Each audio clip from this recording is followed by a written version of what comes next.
Here we are. We are live. Let me find myself. What's up, MG Verde? What's up, man? Hope you're doing all right. Hope life is going good. Yep, I can hear myself. All right. Ugh. So I was moving a bunch of shit around today, just moving stuff around, moving stuff around I really should have moved around a long time ago. Cleaning, cleaning out a closet. Had his other extra baby stroller in there as a backup just in case. So I finally took that shit out and thrown that away. I had to break down this other table that was over there in the corner. I don't know what else I did, but just moved a bunch of shit. Just life. And yo, AD, I'm going to my wisdom teeth operation next week. Do you still got your wisdom teeth, and how was your experience with that? RO. So okay, so with my wisdom teeth, no, my wisdom teeth are removed. I have one wisdom tooth left, and it's up here. It's like literally up here, and it's in such a weird spot that the dentist just said just leave it there because to dig it out would be so much trouble that it's one of them things like if it's not causing any problems, just leave it alone until it causes a problem. So I have one wisdom tooth. It's like literally like up here somewhere. It's like in my gum, like in there. So to get it out, it would just be too hard to like try to either dig in through the lip or going through the top. It would just be a pain in the ass. So he just said just leave it unless it starts to cause a problem. So I had three other wisdom teeth come in. So my situation with the wisdom teeth was not an easy situation because when my wisdom teeth came in, they didn't come in like normal teeth. Like let's say like a normal tooth comes in like this, right? It comes like it's fisting through your through your jaw, whatever you want to, through your gums, right? A regular tooth would grow in like normally. Well, my wisdom teeth grew in like at an angle. So like they grew in at with the point uh like a mountain. That's how my wisdom teeth grew in. The other three in the back, they all grew in with points. Like so they didn't grow in flat normal. They grew up like at that, you know, with the edge sticking straight up. So it would cut into the back of my mouth. And this happened when I was living on my own. I was about I don't think I wasn't 21 yet because I couldn't buy beer in North. I was in Ohio, and I was about I had to been 19, 20. Um, and I just remember because I didn't know what was going on. I just knew like I started feeling like just a little pinch like in the back of my mouth. Whenever I would like just close my mouth, and then every day it would get like a little worse and a little worse. And so I said, okay, yeah, like it got to a point where like it never to a point where I couldn't close my mouth, but it would just always hurt. It would take longer for my gums to adjust to the teeth that were growing. Because if you just do it enough, if the teeth didn't grow in enough, it would be like you would adjust. It might take you like 20 minutes of like biting down before your gums would start to adjust, and you'd be fine, and I would be fine the rest of the day. Well, every day it was starting to get worse and worse and worse, and I didn't really know what it was, and so some kind of way I think because I think I was still under my dad's insurance, so I called him and told him, and it was my wisdom teeth. So now again, I was never to the point where I couldn't eat anything or I couldn't. I've heard some people be in so much pain to where like they literally could not eat or close their mouths. I was in pain, but it wasn't that bad. Like I could still function. It was just uncomfortable all day. So when I had the wisdom teeth done, when I went to go do the operation for the wisdom teeth, now that was a rough situation because they put me to sleep. I was put to sleep. I still remember waking up and the weirdest it heals. So when my wisdom teeth had to heal, it healed in the weirdest way. Like I would have never thought it would have been in this direction. So instead, okay, so it was to the point like when I woke up and the pain finally set in, all the all the anesthesia and everything wore off and the pain was there. Like, dude, I literally could not open my mouth very wide at all. Like, I physically could not do it. Right? I would have never thought it would have been like that. Even now, even it doesn't even sound right. But I literally could not open. I could barely open my mouth. Right? Because I remember when I first woke up and anesthesia wore off, I was like, I just woke up in horrible pain.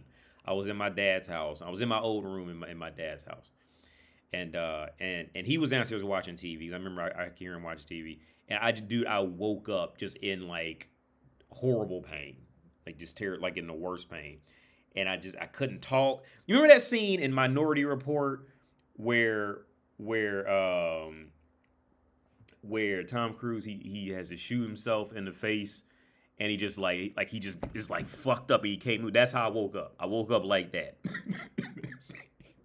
I woke up fucked up and I just reached for my phone and I text. All I could do is text because I couldn't even yell. I just text my dad like bring because I knew he had bought I knew we had got some pain medication some prescription pain medication.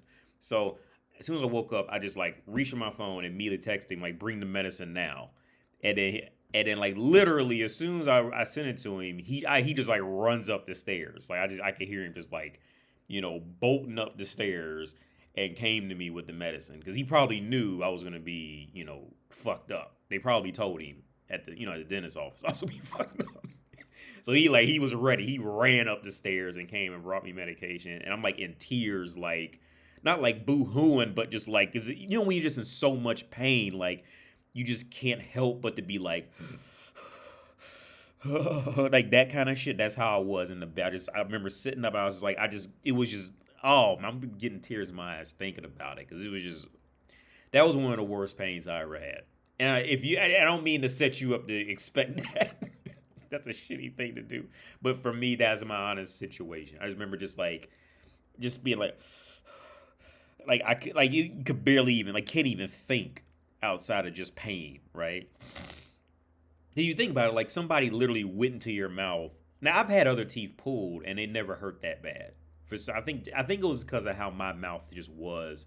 Something about that time just didn't go right. Because I've had other teeth pulled out before. I've had teeth. I remember I had extra teeth growing like up here, like those extra ones like up there, and I've had those pulled. I've had, and I think even down in the bottom, I had those pulled. I've had teeth pulled before, and it wasn't that bad. This time, I think my wisdom teeth was just fucked up, and I just had a bad situation. But so when he gave me the pain medication, like it took about 10 minutes, 15 minutes. I remember it like I slowly just didn't, wasn't focused on the pain as much because the pain was going away. But in total healing time, I don't think I could not open my mouth completely for it was weeks.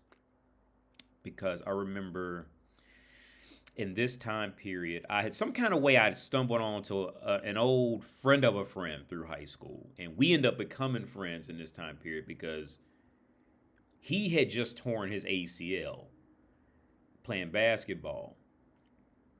And my mouth was fucked up. So like I couldn't open my mouth and he was like stuck at home all day because he was working at UPS. So he couldn't even, UPS like USPS or whatever your post like package system is in your country. That was where he was working. So he couldn't do it because he tore his ACL.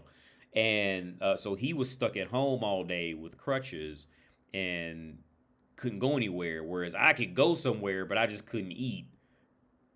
Right? I couldn't eat or, I couldn't open my mouth. So I would just go over there and hang out with him. We would play like NBA 2K all day, hang out. That's all we did for weeks. And then he had another friend who was just an idiot. Like, he was just dumb. Like, nothing was wrong with him. He was just stupid. Right? Like, we all do it. Because, see, back then, people weren't sensitive like they are now. Like, now it would be looked at as, like, you making fun of him, calling him dumb. But back then, it just what it was. Like, people weren't sensitive back then. That's just how we talk. He was just dumb. He was just a dumb dude.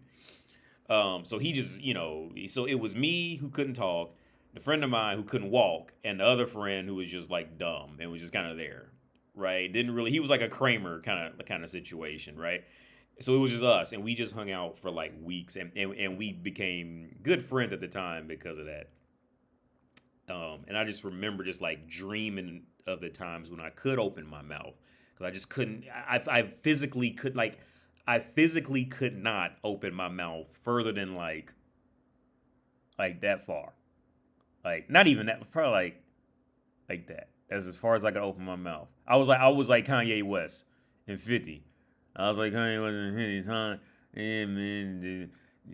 So I'm trying to make it, man. I was like Kanye. I was like that. I couldn't. I literally could not open my mouth for weeks. Like far, I could talk, but I couldn't like open my mouth. But again, I could walk. I could do everything else, but I just couldn't. So I was just drinking shit. There was no way I could. I was used to not being able to chew food because when I was a little kid, I had braces. So if you have ever had braces, you know what it's like when they tighten up the wires and your teeth are just so sore, like you just can't chew any food. So I was already used to not being able to eat. That doesn't bother me anymore. But it was pain. Well, you have pain with braces too. If anybody's ever had braces, you know that whole path of that. Because I remember the rubber bands and all that shit with the braces. So yeah, not being able to eat solid food wasn't, that wasn't a big deal for me. Some people can panic off of that. I've known some people who panicked off of that. Some close people when the time came and they couldn't eat solid food, they just didn't know how to handle that shit. As a grown, yeah, I know a few people like that who went through that. When they got older, and it was like a life event if they couldn't eat solid food for like 12 hours or something like that. I'm thinking of three right now who went through it, and two of them were real close to me. But when I was but they never had braces as a kid. If you had braces as a kid, you know what that is. You know that path of when you go to the dentist, they take out the old wire and then they put the new one in, and the new one is like so tight. Usually, like within over the next couple hours, it'll set in that like you're forcing your teeth to move, and that pain that comes with it. Like you literally, like you cannot even chew mashed potatoes. That's how bad it can be. Depending on the visit and what they did that time. I remember times, and I'm not exaggerating. Like I literally could not chew cooked green beans or mashed potatoes. You just can't chew anything. It just hurts too bad. Um, but the wisdom teeth is a different kind of pain. Again, and everybody has different scenarios. Wisdom teeth and hernias, these are two areas where, depending on the person, they could have, I've heard there's stories of people saying, yeah, I went to work the next day and I was completely fine. And I was eating food by 8 o'clock that night. And then there's other people like me who it took weeks to get over, or like when I had I had an inguinal hernia, and that was rough when I had that operation. It was about the same complication as my wisdom teeth. Like when I had my hernia operation, oh my God. Like if there was if there was like a vicious dog that was chasing me, like I just couldn't get away. I would not be able to run because that pain was just so ridiculously weird. And I remember this is after I had the hernia operation. Because my dad, he came up and he stayed with me in my apartment when I had the surgery. Because I had the hernia surgery in Dayton, Ohio. So my dad came up, to take me home, and he stayed with me in my apartment with me. Because I couldn't even, when we first came home, I was fine. The pain didn't set in. But when I woke up, that's when the pain comes, all the everything wears off and the pain is officially there now. And I could barely walk. I mean, I was literally walking. Like, I literally had to walk like this everywhere. Like, legit, like, crouched over like this. Like, I could not walk at all. Like, normally. So there was no chance of jogging or anything like that. And even I remember when it came to eating food, like, there's so many times you use your stomach muscles that you're not even aware of until you have an operation like that where they have to, like, cut through some muscles in there. You don't even know how many times you're using these muscles. So I remember, like, it was me, my dad, and the gay uncle I always talk about. We all went to the Cheesecake Factory, and like my dad had to drive because I couldn't drive. I probably could. Well, I probably could have if I had to, but my dad just drove. So it was me, my uncle, and my dad, and we went to the Cheesecake Factory. And I remember that was the first time I legit tried to eat something, right? So the first thing I didn't realize was how difficult it would be to sit in a booth and then slide over in the booth after having an abdominal surgery. Right? Like that in itself was a fucking achievement, right? That was like a 0.00002% achievement in video game world to even do that shit, right? That shit was horrible. And then the other part was like when you would eat food, right? I remember because we was at Cheesecake Factory. I was eating food, and as like after you eat, and then you can feel like shit moving just like in your abdominal area. Oh my god, it's just awful. Like it was terrible. But I remember after a while, I was still in pain, but I was driving alone. It was just me, and I fucked around and sneezed. I didn't even think that the sneeze had anything to do with abdominal muscles. And I just didn't even think about it. I didn't sneeze the whole time. And I was driving down the road right when I got to an intersection. I'm not exaggerating. I still remember the exact intersection I was at. I could actually show it to you on Google Maps. I got right to the intersection and I fucked around and sneezed.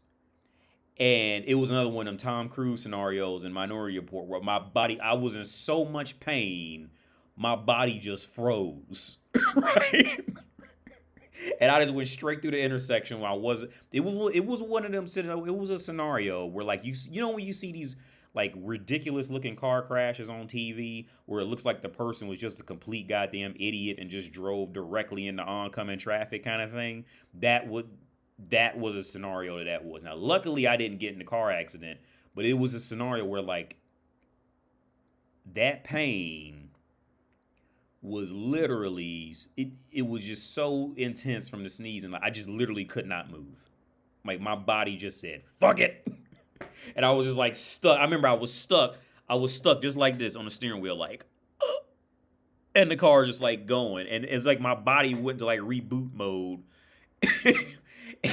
And didn't give me access to my body for a good 15 seconds. So I'm just like driving straight. I can't move. Nothing. Actually, let me show you a Google. I'll show you a Google because I remember the exact intersection that was at. Is that by UD?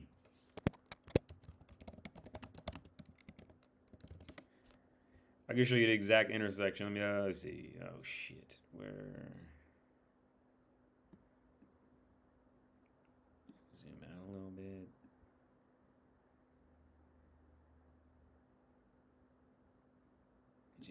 So yeah, it should be this right here.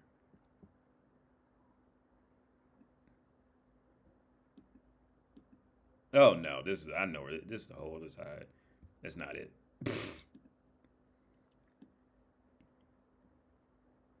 It's no, because the river. It should be near the river. Okay, yeah, here it is. Here it is. It should be this one right here. Hopefully, this is. Oh wait, well, it just slid down a bit, but oh fuck.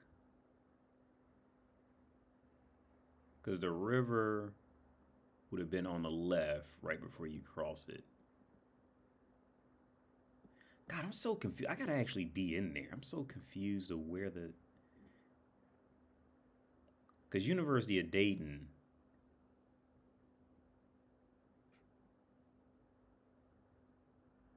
Wait.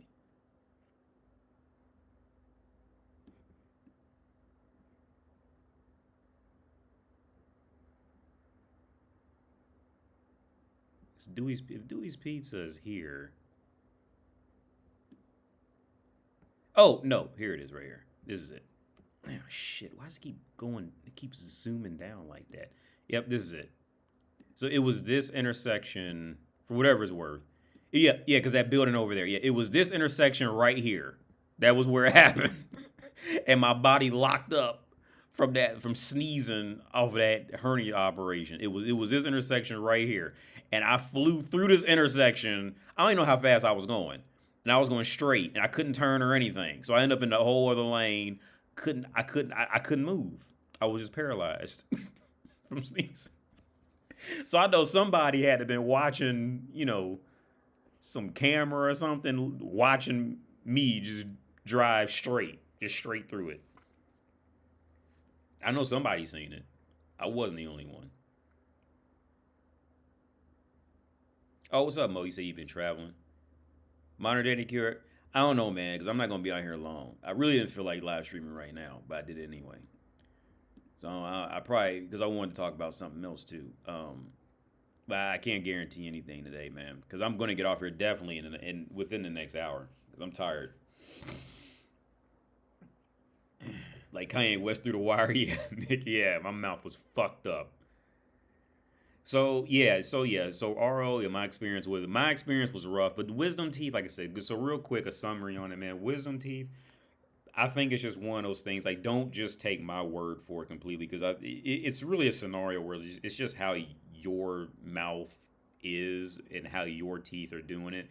Because, like I said, mine came in at the whole wrong angle, and I still have one left up here in my gum, but it's just too difficult to take out. It's a scenario like having a hernia operation where um, it depends on the person. It depends on how big it is. It depends on other factors. Depends on the person working on it. How, what they're doing. Like when I had my hernia operation, so if you never had a hernia, what a hernia is like your wall that is protecting your intestines gets a tear in it. So like literally like your intestines will like pour out of the bulge and fall out. And I had the hernia for years and didn't really know what it was because it was going into my balls. My intestines were literally like going out into my ball sack, right? And I didn't know what it was. I just knew I could push it back in and then I'd be fine. But if it hung out, if it went down, it would be like this weird aching pain. It is even now. I still have nightmares that I have that hernia, and and in my nightmares I push it in, right? So if you're ever interested on inguinal hernias, like there's some guys they'll just get so what's the word I'm looking for? There's some guys who will just get so self-conscious about it and be so afraid to go to the doctor that literally like their entire ball sack would be like the size of a fucking watermelon. I'm not even exaggerating. Like, but so sometimes you probably seen them. Like if you seen people walking and it looks like they just got like a fucking like watermelon or pumpkin or some shit like that in their pants, it's probably a hernia and they just don't want to go to the doctor to get it fixed because they're too scared to go. Right? That's more than likely what it is. But yeah, the whole hernia is. So here's the thing: as somebody who's going through a hernia, I tell you right, like don't I tell you from personal experience of dealing with that shit for years, just go get it fixed, man. Don't even worry about the shame or being scared because it's like my situation it was in my ball sack, so I was a little self conscious about that and scared to go to the doctor, shit like that. Um, just go get it fixed. It's not the pain of getting it fixed is not worth the daily problems that you don't have dealing with it. It's just not worth it. Just go to the doctor, get it fixed. Just have them, they'll do it. You're not gonna have a hard time finding a doctor to fix it. Just go do it. It's crazy to think that more than 100 years ago there was not any anesthesia and people get their teeth pulled out. Yeah, man. They would just give them just liquor, just whiskey, vodka after they do it, or do give it to them before they had to get their teeth pulled out. The pain that people needed to conquer and people died because of tooth infections. Yeah. Yeah, man. Or they just said fuck it, like you said, or end up just getting a tooth infection, or people just be like fuck it, I'm not, or they they get their foot infected and they just don't want to cut off, because they just have to chop their foot off. They ain't had no surgical awareness, even when it came to surgical awareness, that didn't really in terms of infection, that didn't really become a safe bet until I want to say it was like the early 1900s, because I used to know all this by heart and I can't remember now, but I used to know the guys. I think his name was Willenberg or something like that in France or some country, where even the rate of infection, you still had a 20. I want to say it was at least a 20% chance of infection by getting your like a foot amputated by the doctor, because doctors at the time just did not want to believe in bacteria. They didn't want to believe that you can get infections from things you couldn't see. They just didn't want to believe it. So one dude actually tried to push it, and they roasted him for it, for coming out and saying like, "Yeah, motherfuckers, you getting infected." Because real quick, and probably slightly off history lesson on this, because I used to be really into this too. Um, before the medical world fully accepted that you can get sick from shit you can't see, they thought when they would cut you open that your body, like, they thought it was just the luck of the air, or you already had it in you or something like that. They didn't know that it was coming from, this knife that they dropped on the floor. They had no idea, right? And here's the thing: the medical world was so strict in their beliefs, just like even modern times, they could be so strict in their beliefs that they don't even want to entertain literally anything else on Earth, right? So I can't remember the guy's name. I want to say it was the guy who made mouthwash, Listerine shit and all that, but it wasn't him. Um, I can't remember the guy who came up with it, but he was like, "No, these it's bacteria, shit you can't see. That's what's causing this." And they roasted him. I think, if I'm not mistaken, I think he got even admitted to an insane asylum because of that. Because he tried to say, if not him, it was somebody else that was important in either science or mathematics who did that. They would just send you to the insane asylum if you said some shit like that back in them years. So, but what happened was, another doctor who agreed with him, actually they ended up making a machine that would actually spray out disinfectant, while the person they were operating on was there. And I think within like 6 months, they went from like a 20% infection rate to like a 0.02 infection rate among all the people that they operated on. And that's what changed the course. And that's when doctors around the world was like, "Yeah, you know what? Maybe we should start cleaning our fucking hands now. That makes sense. Clean our hands with some actual soap." I mean, and clean water. That they was like, "Yeah, that's not a bad idea," right? But that's the science world. That's what you got to deal with in the science world.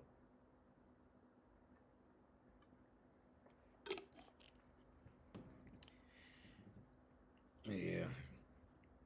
What's up, Super Two? What's up, man? I'm getting ready for work. You doing a live tonight? Tonight, I don't know what MDC means. I don't know what that means, but I'm pretty tired, so I'm not gonna stay on till 10. It's going on 8 now. But hey, do you think life? What's up, DJ Damage? I hope I pronounced it right. Hey, do you think life would get better for men in the U.S. if they took individual responsibility of their lives and moved in opposition to the collective government agenda? Well, it's funny you bring that up, man, because I was just talking to a guy from California. He lives in my building, and we was talking outside for about 30 minutes. And I was telling him how, like, yeah, like, I just don't get the U.S. I've been out the U.S. for too long of a time, consecutively, right? And when I do go back, I'm not really like, when I do go back to the U.S., I'm not going there to work. I'm not going there to be in with like the culture. When I go back to the U.S., I'm usually like going to do something, and then I'm back out. Right, I'm not going back to the U.S. to actually live in the culture. So I said, "Yeah, I don't get it, man. Like this whole pronoun thing and all that." He goes, "Oh yeah, that's not like everyday life there, because he just moved here from California. He's in April. He had come here like time to time. I had seen him over the years because I think his family inherited a flat here, so he just lives here like rent free. Good dude. He's a good guy. Because he was talking about how he smokes a lot of weed. Well, he quit smoking weed when he came here because all he did was smoke weed in California. um, But when you talk about the government agenda, like I don't know. I just don't know. All I'm getting is tidbits from news and social media and talking to a handful of people back home. Um, um, I'll say this: one, I don't know. I don't know what's going to happen because historically speaking, there's never been a time where humans have faced this set of uh, things, for lack of better words. We've never had a time period where we all can communicate, you know, in one place around the world. Like we've never had this.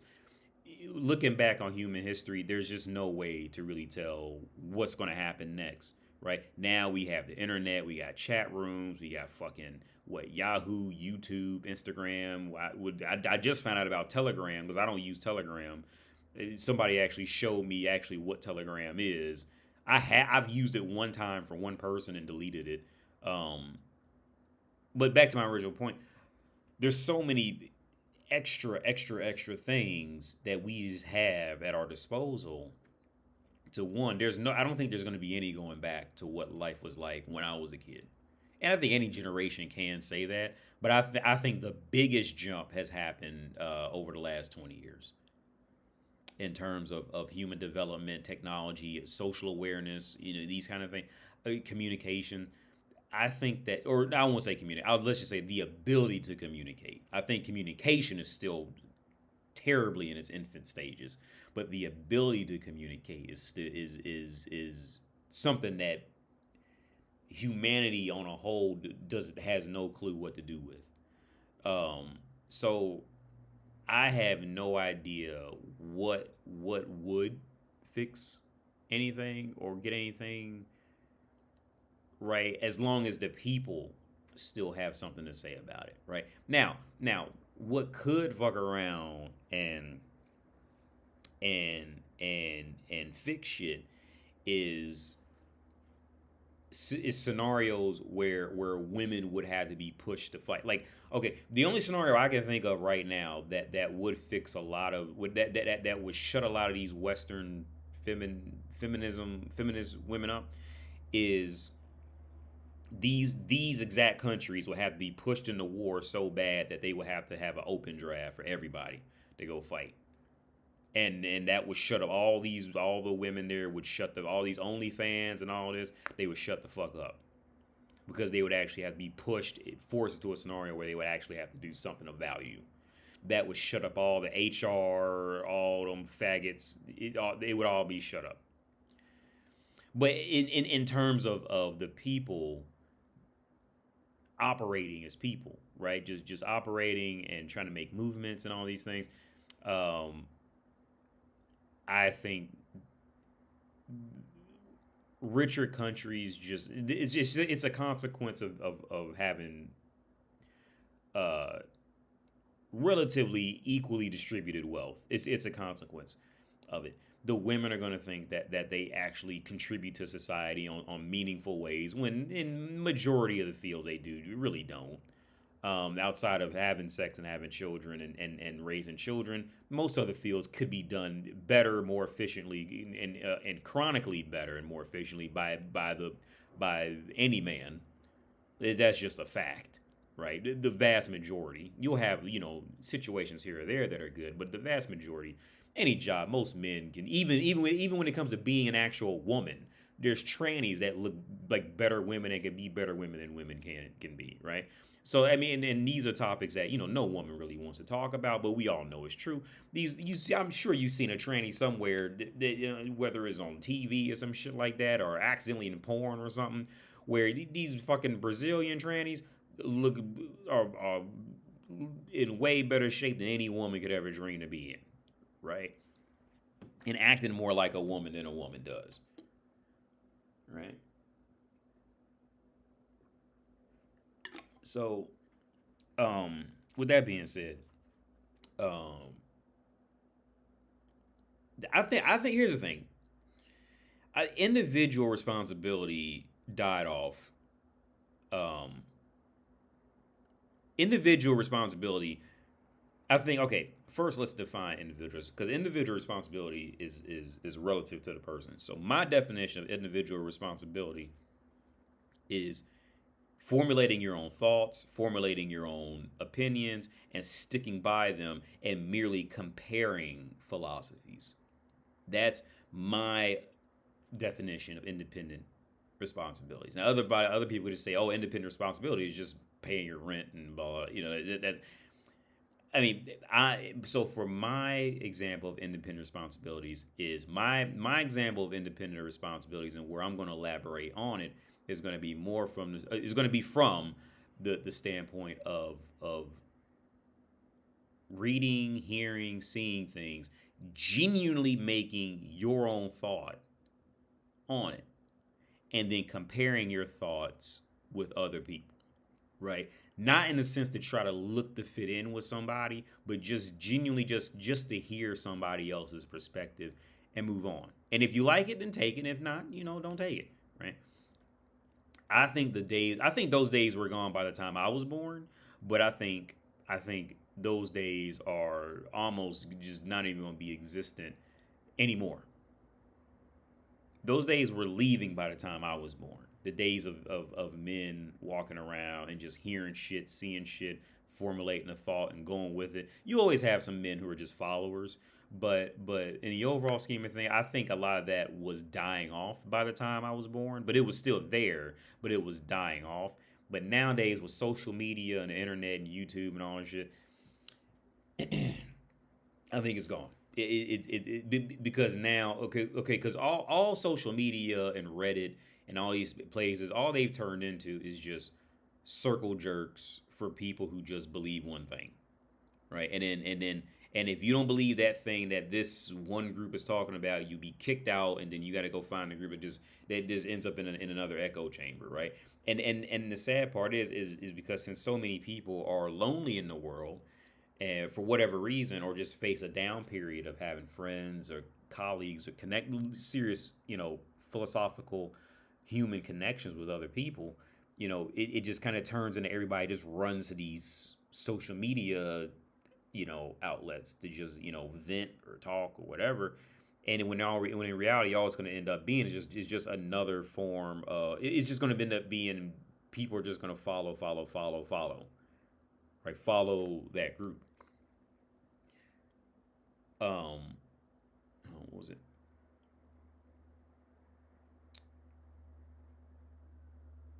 So, and real quick, I do want to reiterate that I don't know what the collective government agenda is completely. I'm only saying it when I do mention these topics, it's just from what I'm getting from the internet or talking to my dad or somebody else back home, and that type of thing. What's up, George? What's up, Elijah? Is Kevin? What's up, man? He says, "Yo, AD, have you seen those pop the balloon videos on YouTube that's been going viral?" Yeah, I've been seeing them. I stumbled upon them. I stumbled on those for a while on Instagram. I come across it, and like the person comes in there and they like, it's like a dating thing, and the people just pop the balloon, right? Yeah, I've seen them. But back real quick, back to DJ Damage parts. Um, there's just so much that's changed in just humanity on a whole, that there's just like I don't no one will be able to predict, because we've never had this scenario before in human history. Um, so when you talk like so back, let's use the balloon popping situation for example, right? The balloon popping situation is a scenario where okay, when I was a kid, we had dating shows. I remember one show was called Blind Date. So if you're older, you probably remember Blind Date. Blind Date was everybody knew Blind Date, but Blind Date was never like on a mainstream tele. Blind Date back in those years, these kind of blind date shows were like it was literally a blind date, like a show would like play matchmaker with two strangers and would put them on the show and follow them around on camera to like restaurants, and it would put these little like it would maybe make a joke about them here or there or something like that if the date was going well, if it wasn't going well. But blind date back then, like the interest in dating was not high because this was a time before internet. So dating, while dating was always a thing of interest, it's always been a thing to know that you could get pussy or a woman could keep a man, whatever. Back then, it wasn't what it's become now. So back then, it was more along the lines of like the blind date. Everybody knew it, but it wasn't like a super duper popular like mainstream primetime show. Which nowadays it could be probably like on MTV or something like that. But back then, it was like something that like a video game channel. Like, what was it? The one with Morgan Webb, and I can't remember the guy's name. But oh shit, what was that? What was the name of that show? Morgan Webb, because the guy's still doing it. He has a YouTube channel. What was that? What was the name of that show? X Play. That was it. Yeah, because the G4 show came much later. X Play was the one that X Play was like the first video game show that I know about that was on TV. But again, it was if you play video games and you're older, you knew X Play, but at the same time, X Play was not being showed at like prime time television, right? And I would put Blind Date. Blind Date was probably more popular, but I would put it in the same boat as X Play. It was more Blind Date was definitely more popular, but it was in that same category where like it wasn't cool to like that yet. It wasn't cool to like go to work or go to school and talk about it with your friends. You'd be scared they might make fun of you for watching it, right? It was in that time period back in the mid to late '90s, early 2000s. Um, but yeah, back when Blind Date was on, that was in the days when online dating was viewed as like just the worst shit. This was back in the days where you could just ask a woman for sex, right? Like you could just ask her for sex. Now I'm not saying like everybody was walking around doing it, but like you fuck around and get a little courageous, you can just ask her, right? You go find the right area and it wasn't like she was getting sexually abused. See, this whole modern situation of like of like the whole catcalling thing and all that. See, these are modern day buzzwords for social media to just to find some guy to like hate on the man just because it's fun to hate on men, right? A woman could do the same thing and they'll find a way to make her a victim, right? But it's fun to hate on men for anything, right? Back in those years of these dating shows what's those reality shows with because that's how Jessica Simpson got real popular. She was all right popular, but when she did that show and she was like a complete idiot, that's what made her like next level popular. Um, which I always thought she could sing well, but she was just never she never got to like Britney Spears level when she was singing. She was like the discount Britney Spears that you barely even knew, kind of thing. I think she did the show, a reality show, Newlyweds, and that's what boosted her career with Nick Lachey. But yeah, back then the whole perversion for women, the whole this whole internet e-girl thing would hadn't existed yet. So like, so things like Blind Date weren't interesting. Things with women in it, particularly like that, were not very interesting. We had shows like Baywatch or something like that. But okay, again, these shows like Baywatch did not have voluptuous, very voluptuous women. Every now and then you might have had a couple thick ones. You're right, because in America we were still stuck on the mindset like the more skinnier the woman was, the better kind of thing. And we grew out of that. Whereas Europe on a whole is still there. They're still stuck in that that 20 years ago things that America, like, if she's skinny then it must be better kind of thing. Um, but yeah, like we had Baywatch, but again, even a show like Baywatch back in those years, if you had said that you was watching Baywatch, most people wouldn't even walk around talking about Baywatch. It was a show you just knew people watch because it had women in bathing suits in it, working on the beach, right? But people weren't walking around talking about Baywatch and all. It wasn't this whole like this whole push. Again, this was pre-internet time. This was pre-internet popularity times. We didn't have all this yet. For the younger people, who's watching, we didn't have any of this. like this whole perversion for women, this whole like extra focus on women did not start to happen um, until the internet. Until I would go ahead and say Tinder was the catalyst for it. I'm gonna go ahead and say Tinder was the one that opened it all up. In reality, it wasn't really necessarily specifically Tinder. It was just the first free online dating app. Tinder was pretty much the first free online dating app that people knew about. Because before then, it was like Match and eHarmony where you had to pay money. And Match and eHarmony came out in a time period where online dating was not was still looked at for being okay. That was back when online dating was still looked at as like dating for like the lowest of the low, right? So and then on top of that, eHarmony and Match wanted you to pay a subscription fee for it too. So people just weren't doing it like that back then. And then Tinder came out was completely free, and I think that's what opened up the door for it to strictly be a place to date and strictly go meet people. I think that's what fucked up the whole dating dynamics and on a whole.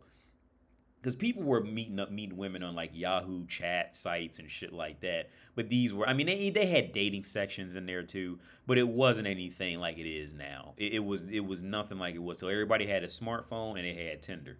Tinder was what blew it up, and Tinder was what. So then once you had Tinder, right?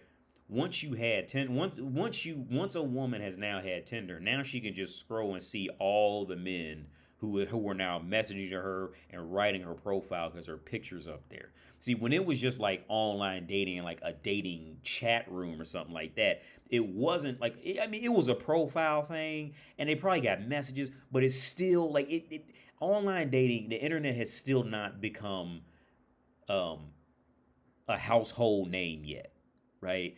The internet was this was in a time where if a person didn't have access to the internet, it wasn't a big deal, right? You just didn't think anything about it.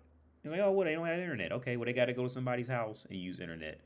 You know, what it wasn't like these things were not household situations yet, where everybody just like if you don't have internet, then you must be poor kind of thing, right? Something must be wrong with you. It wasn't like that back then. So um, it was just a different time. It was a completely different time. Cosmic Variant, you're in Hawaii. I've never been to Hawaii. Nick Satan, thanks. No. Do you remember Singled Out on MTV with Jenny McCarthy? No, but I do remember Jenny McCarthy. But I don't remember that show. I had one friend of mine who was crazy about her. I never seen anything in her, but people weren't really walking around talking about shows much because we had more friends back then, which was the main source of our entertainment. Yeah, Onasi, yeah, like we didn't, yeah, exactly. And that's how it was in Ohio. It was the same in Ohio. We didn't talk about shows until like maybe we was like real bored at one of our friends' house, or apartment, whatever. We just say house, but we the situation to talk about shows or anything like this, like these things just didn't even come up in any kind of a conversation unless you were talking with your parents or siblings who liked the show, or y'all just ended up sitting down bored and just got to talking about it over dinner, or like I said, over a friend's house, or you spending the night with a friend, something like that, and y'all just bored. And that's when these situations would come up, like shows and all this, all these kind of things. Dating, talking about what girls the prettiest one, which ones you want to fuck, which one would you marry, which one would you kill, these kind, that game. Like these things didn't see, but now since we have all this social media and to reach out, now, like at any drop, you could just log on to anything real fast and just go find people who are in there, like, talking about all this stuff. And it's just, in my opinion, I think it's completely changed conversation, communication, patience. All these things have completely changed. I think they're going to be changed forever. Like one thing I bring up a lot is the concept of television shows, right? When if you're older, you remember back when if you're over like 30, 35, you remember back when there'd be a new television show.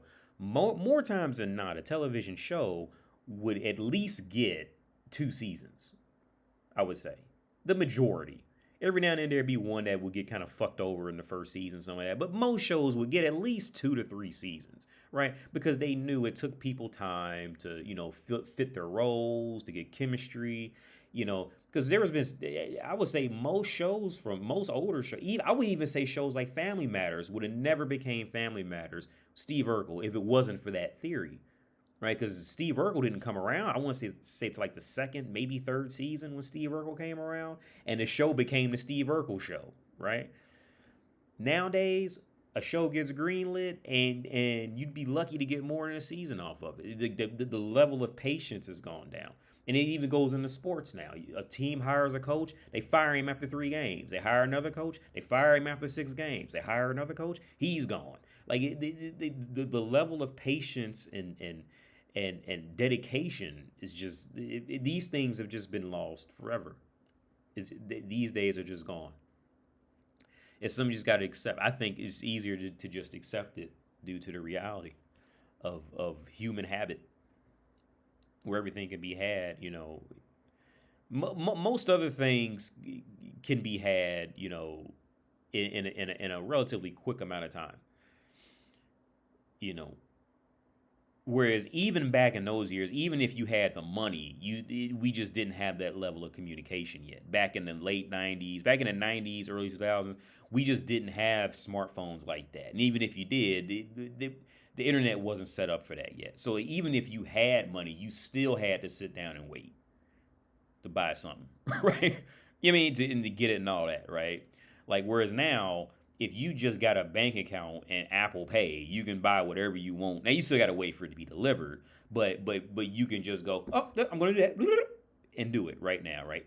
In the mid 90s, 2000s, even if you had $1 million, yeah, sure. Back then, that's what those Virtu phones were. Because it's weird I even remember the name of the phone. Because usually I can never remember the name of this phone. Because I brought this up on live streams a while back, that these phones are like, okay, I used to think that iPhones were like the top of the line phone. But this is when I went to Vegas the first time with a friend of mine. And it's crazy I even remember usually I can never remember the name of the phone. Usually I always say like, what's that phone? And I look like a crazy person trying to remember it. But so these phones, I remember when I first went to Vegas, and I didn't know that, what's that called? Not the part where all the nicer part. I didn't know, what's that other part of, when you stay at that main strip, and I can't remember, I want to call it Old Town, but it's not Old Town. It's the part that you always see in the old movies that are in Vegas. And they probably call it Old Vegas. Well, I didn't know that part existed. So when the first time I went to Vegas, I was walking, down the strip, just trying to find something to do. I really wasn't enjoying myself because I don't like to gamble. And I was just walking in different buildings and walking through them. And I seen this phone store, right? And there was this black dude working in there. And he had on the gloves and he was standing there, So I walked in and I said, hey, what is this place? And he goes, oh, this is we sell cell phones. I'm like, what? Because it's like, it's not like, it's not T-Mobile or some shit like that. It was like, it's like, it looks like some luxury shit. He goes, yeah, we sell cell phones. I'm like, huh? He goes, yeah. So he goes, yeah, so this is the phone. We say he goes and brings them out to me, and he tells me how much they cost. I'm like, what? He goes, yeah, man, yeah. So what's good about these phones is like you would have like what's the word? A connoisseur? Not a connoisseur. You would have like a direct line to like people you want to buy shit, stuff like that, right? Like a phone line to the president, but it'd be like to like the most expensive restaurant in Las Vegas or something like that, right? To make a reservation, like you would have them on speed dial, given to you like in the phone type of thing, right? Because the phones are a piece of shit, right? The phones are not any technically advanced anything. Like you can look at these motherfuckers, like they're not like, look, they still got the buttons now. Now when I click buy this and buy now, look how much that phone costs. These are US dollars. Can you see that? And see, usually, like I said, on older live streams, I used to be like, what is that phone? I can't remember the name of that phone. And even if I would Google expensive phones, they don't come up, right? so I remember on a live stream maybe like 2 years ago, I was trying to remember the name of it, and I couldn't remember the name of the phone. And for some reason, right now, I was able to remember it. But Vertu phones. So these are the phones. Like I used to think iPhones were like top of the line. I told a dude, I used to think iPhones were like the best you can get. He said, "No, man, it's a whole." Like he said, for one of these phones broken, like it's shattered in pieces, it's still worth $1,500. I'm talking like shattered in pieces. I remember he came and he showed me all the different, showed me the different phones, and he was a real cool dude. He was actually looking for a roommate, crazy enough. And I was thinking about, trying it because I forget where he said, because he had a roommate and they were looking for another roommate. He was a real cool dude. But yeah, these phones are no joke. This was out of stock for $96,000. That motherfucker sold out for 96,000. Virtu, y'all done sold out that shit for $96,000. And you wanna know what's funny? Is I was in like Facebook Marketplace. I scroll through there from time to time, right? And somebody was selling a Vertu phone. So I immediately showed my spouse. I said, look at this. Because now she didn't know what Vertu was either. So I had to show her the website, right? And so she knew, so she knew what Vertu was. And on Facebook Marketplace, they were selling it for like $80. And they were selling like the one in the middle, that gold one right there. It was one like that. So I just contacted him just to fuck with him, right? I said, hey, I want to buy this phone. And and they was like trying to sell it like it was, a real phone. Right? I mean, it probably was a real phone, but they was trying to sell like it was a real Vertu. I don't know if I'm even pronouncing it right. Vertu phone. That was funny. But yeah. So yeah, I remember I used to think iPhones were like as high as you can get. No, bro, it is way bigger than that. iPhone has become iPhone. Okay, in that league, iPhone is a candy bar in this league, and I had no idea this shit even existed. And so I went to Vegas, and I was walking alone. But I can't remember where the friend of mine was. He was probably somewhere gambling because he did gamble. And yeah, found out about Vertu. That shit was wild, man. Levon Will says music was so much better back then. Back when you had to go to the store and buy the album. This new quick streaming music is trash. Yeah. Hey, remember back in the day? Well, not back in it was back in the day for me because I'm 38. So this might be, but no, even with records, you used to could go to the store and actually play a record and listen to it. But remember even like when CDs were out and you go to the store and they had the headphones set up and you can press to listen to like maybe like 30 seconds of each song on a CD, or maybe like 4 songs on a CD and see if you want to buy it. That was a big deal. But yeah, those are before the days of, yeah, man. Levon, those are before the days of you can just like pirate this shit or anything like that. This was long before then. How do you feel about the Pop the Balloon show? I mean, okay. What I feel about it in terms of me. Um, I mean, yeah, it's entertaining. I don't think anything's wrong with it, but I do think for the younger generation, they're being traumatized by that shit. The younger generation is being more traumatized by it. The reason why I say that is because again, when I was a teenager, the internet wasn't a thing.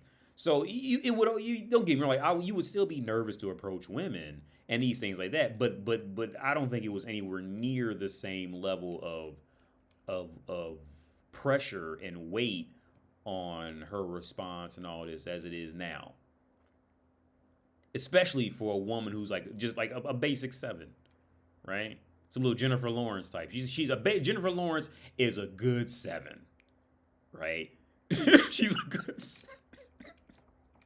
she's a good 7. Now because I was talking about her, Brittany Renner. Brittany Renner, in reality, I think Brittany Renner, she's an attractive woman. She's an attractive woman. Um, but back in like the 90s, early 2000s, she would have been that girl everybody would have wanted to fuck. She was kind of cute, but she wasn't like, I mean, okay, depending on how she dressed and all that, she could have gone up a point or down a point from where I grew up. Um, what was that? But yeah, oh yeah, but to break the balloon show, I think it's traumatizing more young men. I think young men are getting trauma. Well, even girls, but at the end of the day, like girls just have the upper hand in this. So again, like it's fucked up to say, but it's not really. The girls have far more to work with. I would say this, like in the dating world, even though girls can have a rough time in the dating world, women complaining about dating is like an American complaining about life when you got a dude like when you got a dude who was born and raised in like a poor part of like Serbia or India complaining about life, right? Like those are two different, types of lives and lifestyles and why they fucked up. A woman complaining about life is like an American complaining about life. Like yeah, like you could be broke and all that in North America, but you still live in North America, right?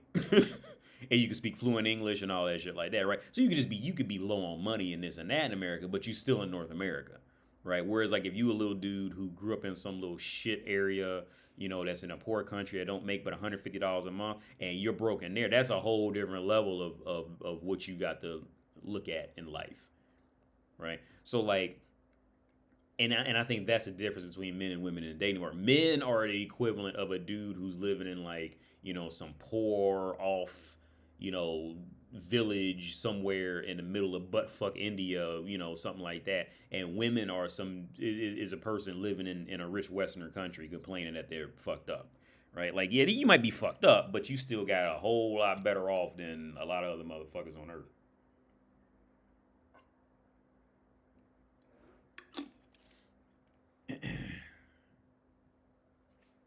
I was just telling somebody about this story. Ro, can you tell a story when you gave your car some kid and the deal was he go to? Yeah, I was just telling this story. I was just talking about this.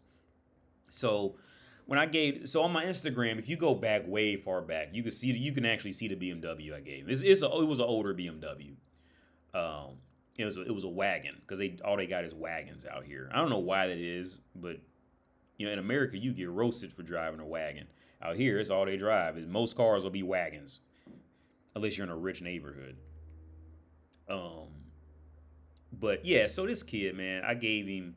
So the situation came up when I was living in Chescalipa, and I had to leave. I had to fly to Florida for a meeting, and and I knew when I came back to Czech Republic, I wasn't going to go back to live in Chescalipa. If I came back, I was going to come back to live in Prague. So I just got rid of everything. And I actually asked. So at that time, me and the friend of mine now, we weren't like close friends then yet. We were good friends, but we weren't close. So I remember I had wanted to give him the car, and he just didn't feel right taking it. So I was okay, cool. So um, the family who I was friends with, who owned a bar that was like a 10-second walk from my flat in Chescalipa, I asked the friend of mine there if he wanted a car. Well, he doesn't know how to drive, right? But he knew a friend who did need a car, and he knew how to drive, but he was fucking broke. So I said, well, okay. So I said, well, I'll just give him the car, right? That's not something you hear every day, especially in an off town like this where the average wage is probably people are taking home probably about I'd say at max $800 a month. Um, so they definitely that was definitely weird to them, I'm sure. So I remember he called the guy over to the bar. I met him and we talked, and so yeah, man, I got to go back. I told him like, I got to go back to North America. I can't keep this car because if anything, it's gonna cost me more money to keep it somewhere. If I fuck around and get tickets on it, leaving it somewhere, it'll fuck around and destroy me. Like it would be better if I just gave the car away, right? Especially on such short notice, right? And so I said, look, just pay for whatever paperwork we got to do to get it to you, and you can have a car. And he did. He paid for the paperwork. I had to meet him a couple places, and we signed off whatever, you know, and gave him the car. And I remember when I went back to the U.S. Um, Actually, I went to Florida. Then I flew back to Ohio for a little while, and then I called the friend of mine while I was drinking some scotch. I remember that. I was drinking some because I really got on scotch at the time. I was drinking scotch like Ron Burgundy. And I was sitting in my computer, and something told me, let me call him real fast. And I called him, right? And he goes, as soon as he picks up, he goes, Wendell, don't be mad. I'm like, why? He said, let's just say John. You know John. Oh, yeah? He said, he wrecked the car and completely destroyed it. Like, what? How? I had driven that car. So for reference, that car was a rear wheel drive car, and it was kind of powerful. It wasn't like a legit powerful sports car, but it wasn't some bullshit. I had driven that car in the snow on them back village roads where you can't even see the road anymore. Like, you legit can't even see the road. And I did that for miles like that a few times, driving from Prague to Českolipa. I drove that thing in the rain. I driven that thing in everything, right? I used to drive that car to Germany. And he wrecked that car. He said he wrecked it like the first week I gave it to him. Oh yeah, because the deal was I gave him the car, and the deal was that he would go to college, right? So now he don't even talk to me. He won't come around. Like he avoids me to this day, and this was like 5 years ago, and he still avoids me. I haven't seen him since. He never went to college, and he destroyed the car. But yeah.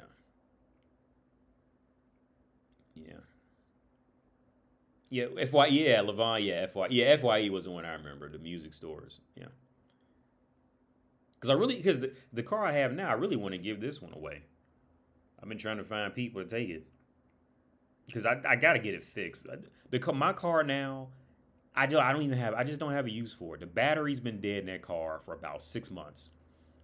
Now, it has to be 6 months now. I just don't drive it. I just ride the trams and trains. I literally just don't have a use for it. And it's only like $100 to get it fixed. I just don't fix it. I just don't fix it. I just don't have a need for a car here. You know, because here's the thing. Like, I just don't have a need for, okay, because for the few times I would actually need the car, like, if you really do the math on the upkeep of the car versus just getting an Uber, like, it's essentially, it's the same, if not better, to just drive an Uber whenever you just need it. The only bad part about Uber is you got to wait for the Uber kind of thing, and the Uber can cancel on you and that kind of thing. But yeah, it's just not worth it for me to even fix the car. I just don't drive. I just don't need it. Hey, I was meeting. DJ Damage said, "Hey, I was in a meeting, so I couldn't elaborate on my earlier question. I think you touched on it well when you were talking about women thinking they contribute, but are mostly consumers. Yeah, they're mostly consumers. What can fix it if if American men decide to be more independent? I think those days of independence are gone because I think a lot of that is just, it has been destroyed, at least for the time being. I don't know how it can be fixed because too much has just changed. But I think for right now, it's not I don't think it's going to be a reality much.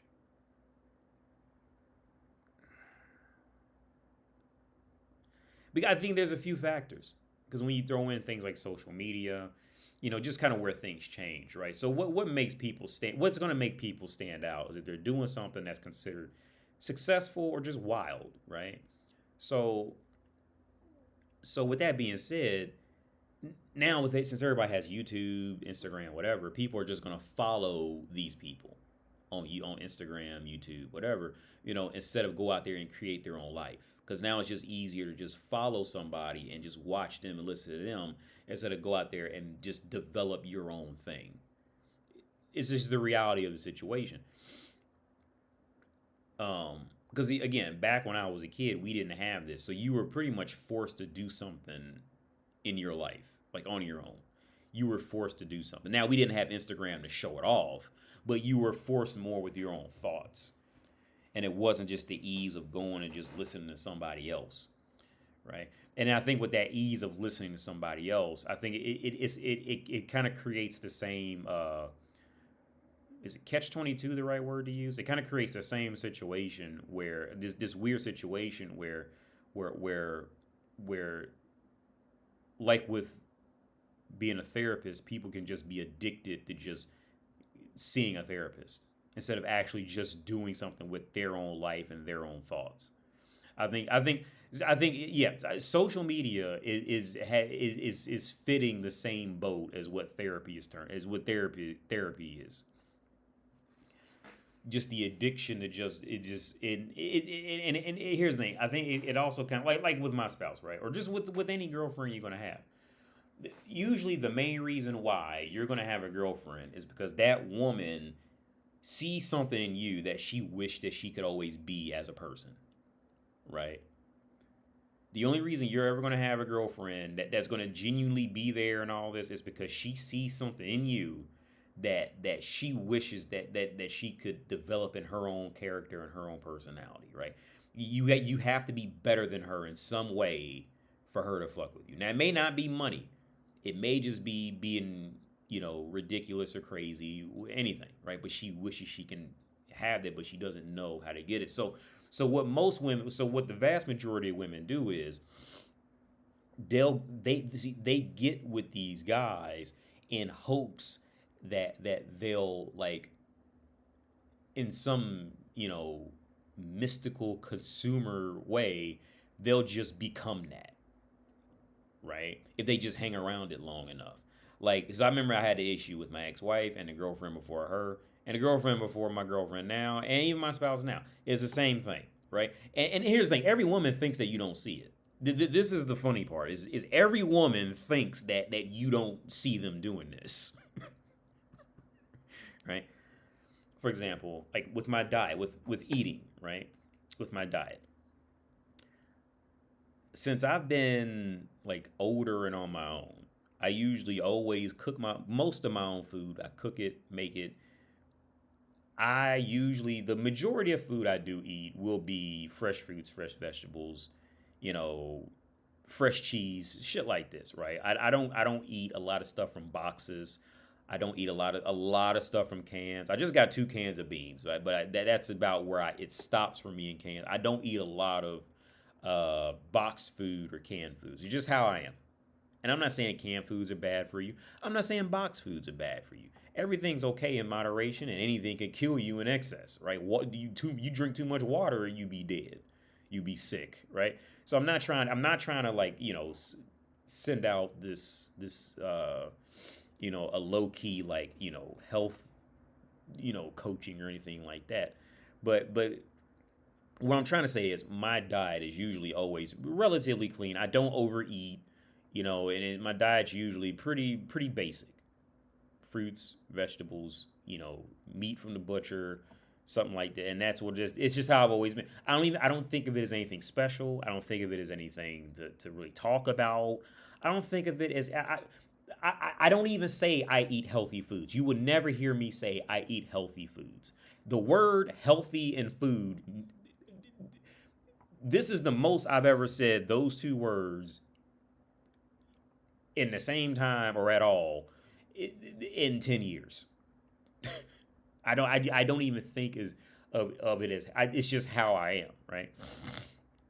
So whenever I get with, like, some woman, right, they always try to mimic me in that, right? So I remember I was telling my dad, like with my ex-wife, right, she was the type, like she would come around me and then try to eat, like, she'd get fresh spinach, this type of stuff, and prepare it. And then when I would go in her car, I would see like Kentucky Fried Chicken boxes like hidden under the seat, right? So she was going off to eat this, eat the Kentucky, like the bad foods. But then when she would come around me, she would try to, well, I got a banana sitting right here. She would come around me trying to eat these, these stereotypical healthy foods. And then it's like how the women will say it, like they want to make their identity in healthy food, like as if it's an identity to say healthy food. That's not healthy. This is healthy. All women, every woman I've been with since I've been an adult and I've been eating, I've been like that. Every woman is done. It's not just if she's watching now. It's not just you. It's not just my ex-wife. Every woman has been like that. They try. If she feels like she can mimic it, then she'll try to just hang around that man and mimic that thing that he's doing. Like for example, I don't drink pop.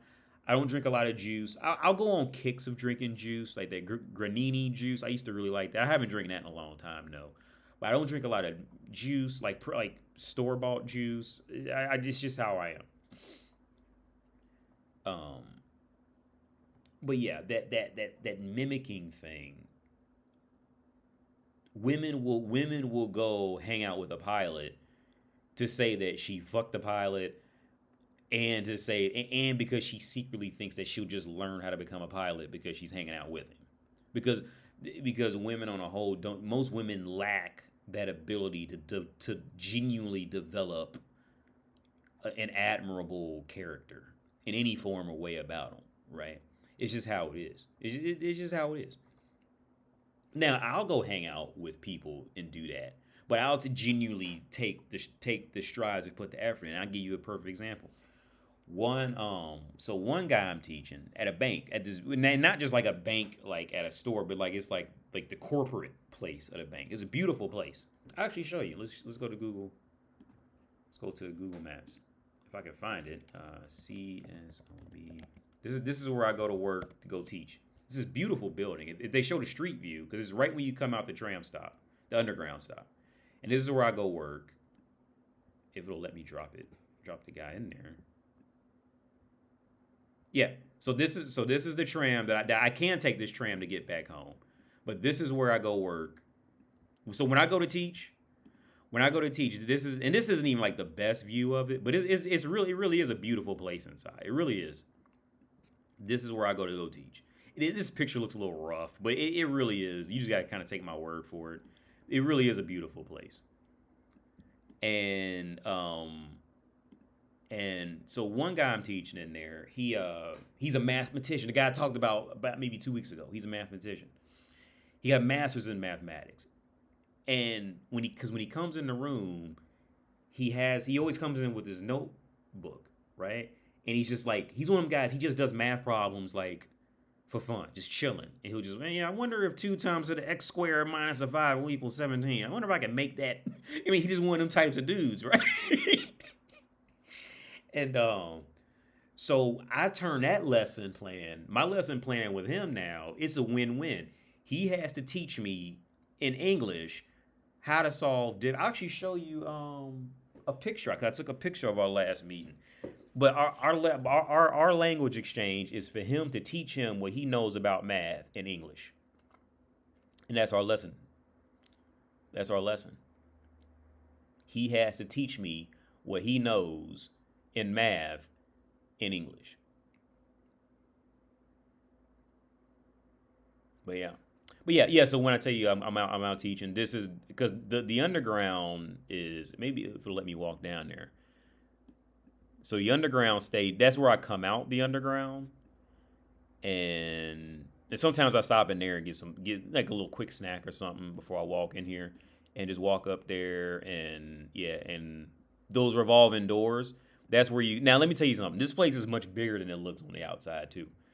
When you walk in those revolving doors, you gotta go to the left, and the woman that she's nice and friendly to me now because she knows me, and you got to get a card, and they got to come down and get you. Then you go in, and it's like this mass. It's like its own little city. It really is. It's its own city in there. It's much bigger inside than it looks, from the outside. But it's I don't know how you SOB bank. Yeah, but this is where I go to teach.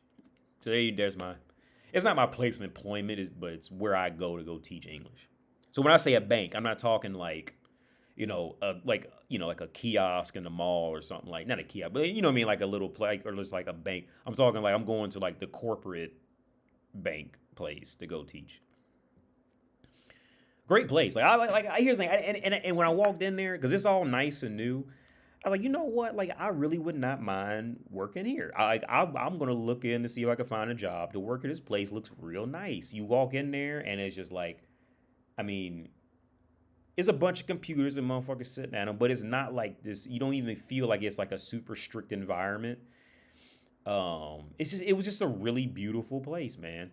But I tell you, what kind of rubs me the wrong way is just it's just my culture about it, not American culture, but just my own philosophy.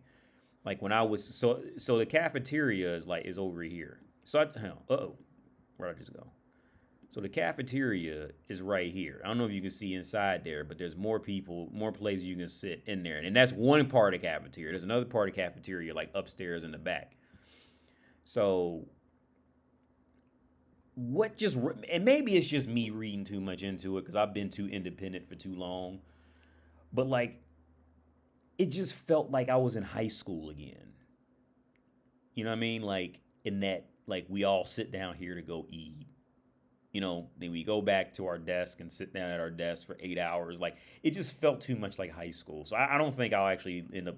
I don't think I'll actually look for a job in there or try to get employed. Not to say they would hire me, but I don't think I would even try because it just felt too controlled, and I don't think I'm part of that lifestyle anymore. But yeah.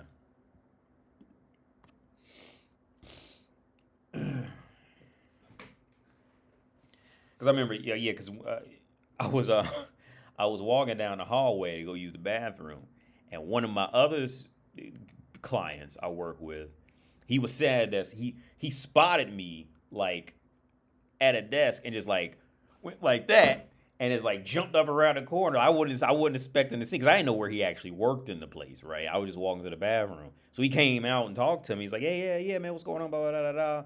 And it was like, it was a really great feeling. I think he's a great guy. He's a Christian dude. The other guy, not the mathematic guy, the other guy I'm teaching, he's a Christian, which is we had a whole talk about this in one lesson because he said, uh, uh, we were looking at the numbers of religion, and he said, 70% of Czechs just aren't even religious at all, and then only 30% are religious because he grew up a Christian. And I said, yeah, that's crazy, man, because in America, I went to Christian schools, growing up.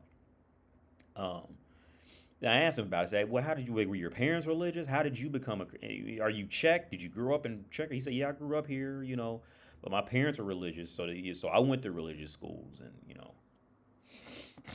all of them are great people, man. All of them are with me. All of them are great people. Um, but here's the thing. That's where I wanted to start this last. That's where I wanted to start this live stream off was like maybe it's just me thinking too hard. Maybe I could be wrong about this, but like after like seeing where they work, which is not a bad. It's a beautiful place, but seeing where they work and then they come to see me, right? Um, I just feel like they're so lonely in there. I feel like even though they're in there with a bunch of people, I feel like they're just kind of. I feel like it's just. I feel like when they come to me and talk to me, we get the room together. It's this little office room we get together, and we sit down and we have I just talk to them and we conduct a lesson in there. And like I just feel like I feel like maybe it's not so much. I feel like they're lonely because of the place, but I feel like it's lonely because it's just my nature to turn things into a therapist session to talk about like real parts of life and not just bullshit. And when I'm talking to them to like watch them kind of like break down into being just like a human again, right? It's really it's kind of sad for me to see it, right? Because I could tell like with me like they're definitely able to talk about more things with life and this kind of. I feel like they're able to talk more with me than they're able to talk with their colleagues or even going home with their spouse or whatever. And it's a weird thing, man. It really is. I disagree that individual responsibility is dead. What I mean is looking for society external forces to solve the issue as a in a person's life. It feels like being a bitch ass N word. Oh, I got a story about the N word too. DJ Damage is common. So let me real quick. Let me touch on that. So let me see if we can come to at least some kind of level ground, or I won't say agreement because not that I don't disagree, but let me see. Okay, individual responsibility is dead. What I mean is looking for society waiting for the world to solve the issues in a person's life. Okay. Okay. Yeah. So okay. So how I'm understanding it, which I may be misunderstanding you, but how I'm understanding it is yeah is looking for society external forces. Okay. So I think we okay. How I'm understanding, I think we were more closely aligned. Um, I think we're more closely aligned. I think when I mentioned the concept of philosophies, meaning nowadays people are using social media, the internet, to almost give them a philosophy, right? They're not actually genuinely thinking and holding on to some values. If you go into the world and be like, uh, oh man, my girlfriend did this. Why do women do this? Right now, you'll be fucking labeled a fucking. You could possibly be labeled a woman hater because you said it that way, right? So society could take you and change your whole philosophy on how you're saying things, your reasoning behind it, and it make you feel like, and next thing you know, you're a woman hating misogynist asshole who probably beats women in their sleep kind of thing, right? Just like that, society can just do that because now, or you'll be just kicked off whatever internet room you're in or whatever if you just say anything that can even lead to the possibility of a woman sounding like she did something wrong, right? And I think there's so many. I think nowadays situations like perceived misogyny and all this shit like that is fitting in the same boat as things like homosexuality, even a transgender situation. When I say this, when I say this, I'm not saying this to state my opinion, saying that um, that there are no genuine women hating men out there. I'm not saying this to say that there are no homosexual people, that there are no people who genuinely feel like they should be transgender. I'm not trying to say that because historically these situations have always existed throughout time, right? I could kind of throw in obesity in there a little bit, but not so much. But I'll just stick with that. I'll stick with let's just stick with this misogyny and homosexuality and transgender, gender queer, whatever, right?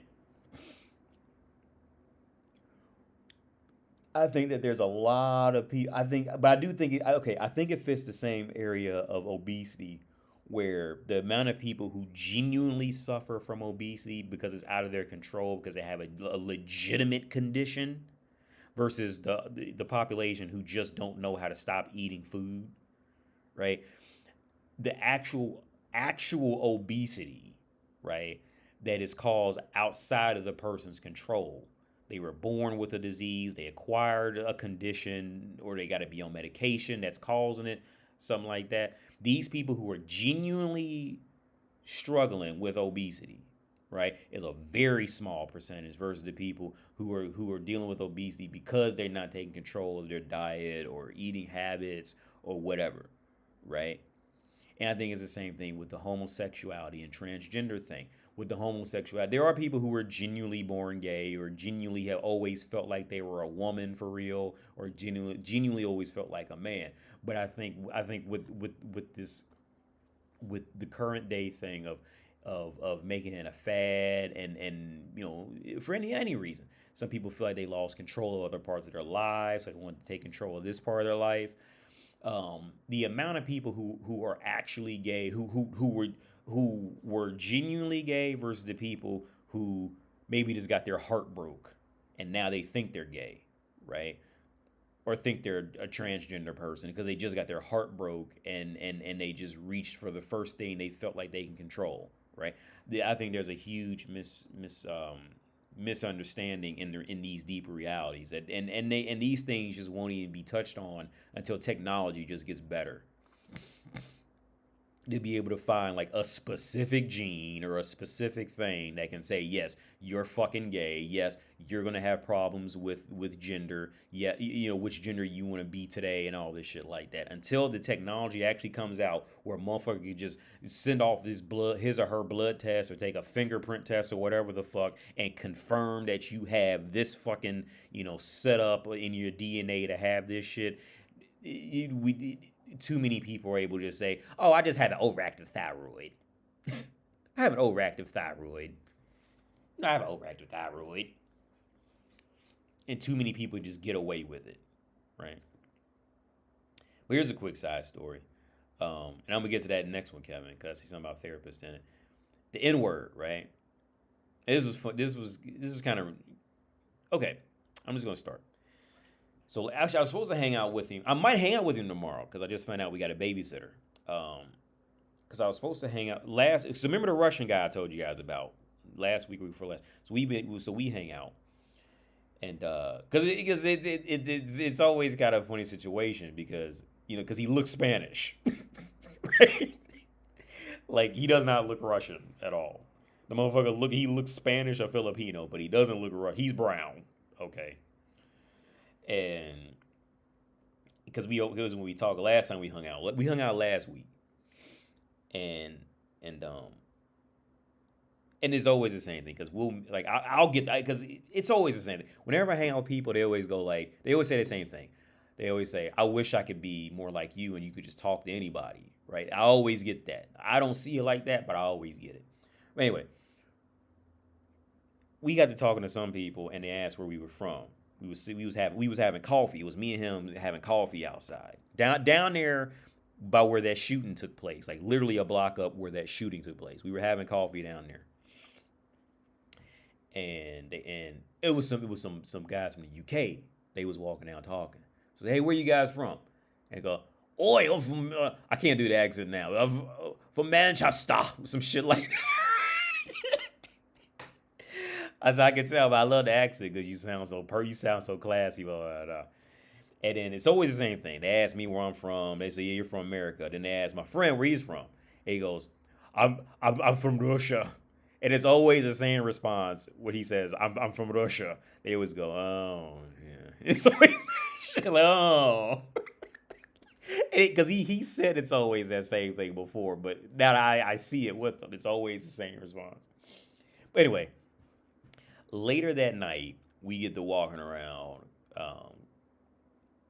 Because we went to a restaurant, and it was this cute girl, but she looked real young. And I was drinking a beer, because I wasn't going to stay out long. Because I'm having problems with my cards, but my card ended up working.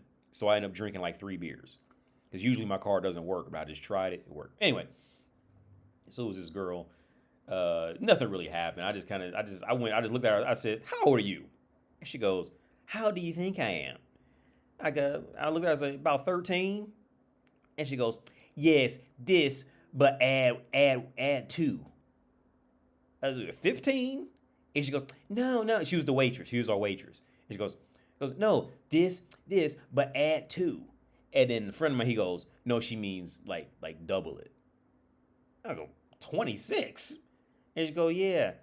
I said, the girl looked like she was 13. I told my spouse the girl would be a pedophile's dream because she looked physically underdeveloped. Like she was really pretty in her face, but her body was just like, she looked younger than what's that one girl name? The one I was talking about, was that one? The one who played Wednesday. She looked younger than her. Jenna Ortega. She looked younger than her. Like she'd be a pedophile's dream for real because she looked underdeveloped. And I said, yeah, some kind of way it came up that I was 38. And she goes, oh, you look so good for your age. I would have never guessed you were 38. And I said, like, yeah, thank you. Yeah, I'm beautiful. Thank you. And she goes, no, I said you look good for your age. I just kept going, yeah, I know I'm beautiful. Thank you. And it was that, and that's pretty much where it ended. I just didn't even want to look at her anymore because I didn't want her to think I was getting ready to hit on her because My rule is to never hit on somebody who's at work because they don't, because they're at work and they, if they don't like you, then it's this whole ridiculous. But anyway, we were walking down the street and the Russian friend of mine, he goes, we were talking and he calls me the N word, right? And I said, like, and I go, oh, you can't say that. And he goes, what? He goes, yeah. And I say, no, yeah, you can't say that, man. Like, that's a rough word. Like, especially in North America, you can't say the N word because we just So here's the thing. The reason why he felt more comfortable, I think, why he felt comfortable to call me that, the N word, not with a hard R, but like in a cool rapper way. He called me like a friend, right? The reason why he said that is because when I was drinking, because he couldn't drink because he's on antibiotics, so he couldn't drink, but I was drinking the beers, and we were talking about Europe and Russia and America, and he actually started out saying, yeah, Europe will never unite. Europe is just too broken up. He started off the conversation like that. And so I shared my opinions. I said, yeah, but like, telling him like as a Russian, like you're always going to be like the other person. Like the whites don't accept you, the Asians don't accept you, the Middle Easterns don't accept you. You're white, but you're not white. And he just goes, that's exactly right. Like the whites don't accept the Russians are over there. So and this is why I always say okay, I've always historically had a much easier time with Russians because of that. Because the Russians, like in my opinion, in my life experiences with dealing with Russians, is like they know that like white people don't really fuck with them like that. So it's like they've essentially been kicked out of that group, and it's like the black people are like the comfort zone for people who've been like kicked out of that white group, and that's just how it is. That's how it is, right? So I think it was that whole conversation we had about Russia and America, blah blah blah. And I told him my honest opinion. I think America is just complete luck. I told him that. And I told you can ask anybody I know who I talk to, and they'll tell you the same thing. I think Russia deserves it more than North America. And I've always said that. America had 200 years of free labor and luck that gave it, and timing, right? But anyway, so we walking out. So when we left the restaurant, walking down the street, he called me N-word. I said, no, you can't say it. So as we were walking, some other guys are walking the other way, and they're talking like fluent American English. So I said, hey, where you guys from? And he said, New York. And the other guy was from Canada. I said, hey, can I ask you a question real fast? I want to have my friend. I just want you to tell my friend your true opinion on what I'm gonna have him say to you, because he just said it to me, but I want him to hear it from somebody else, right?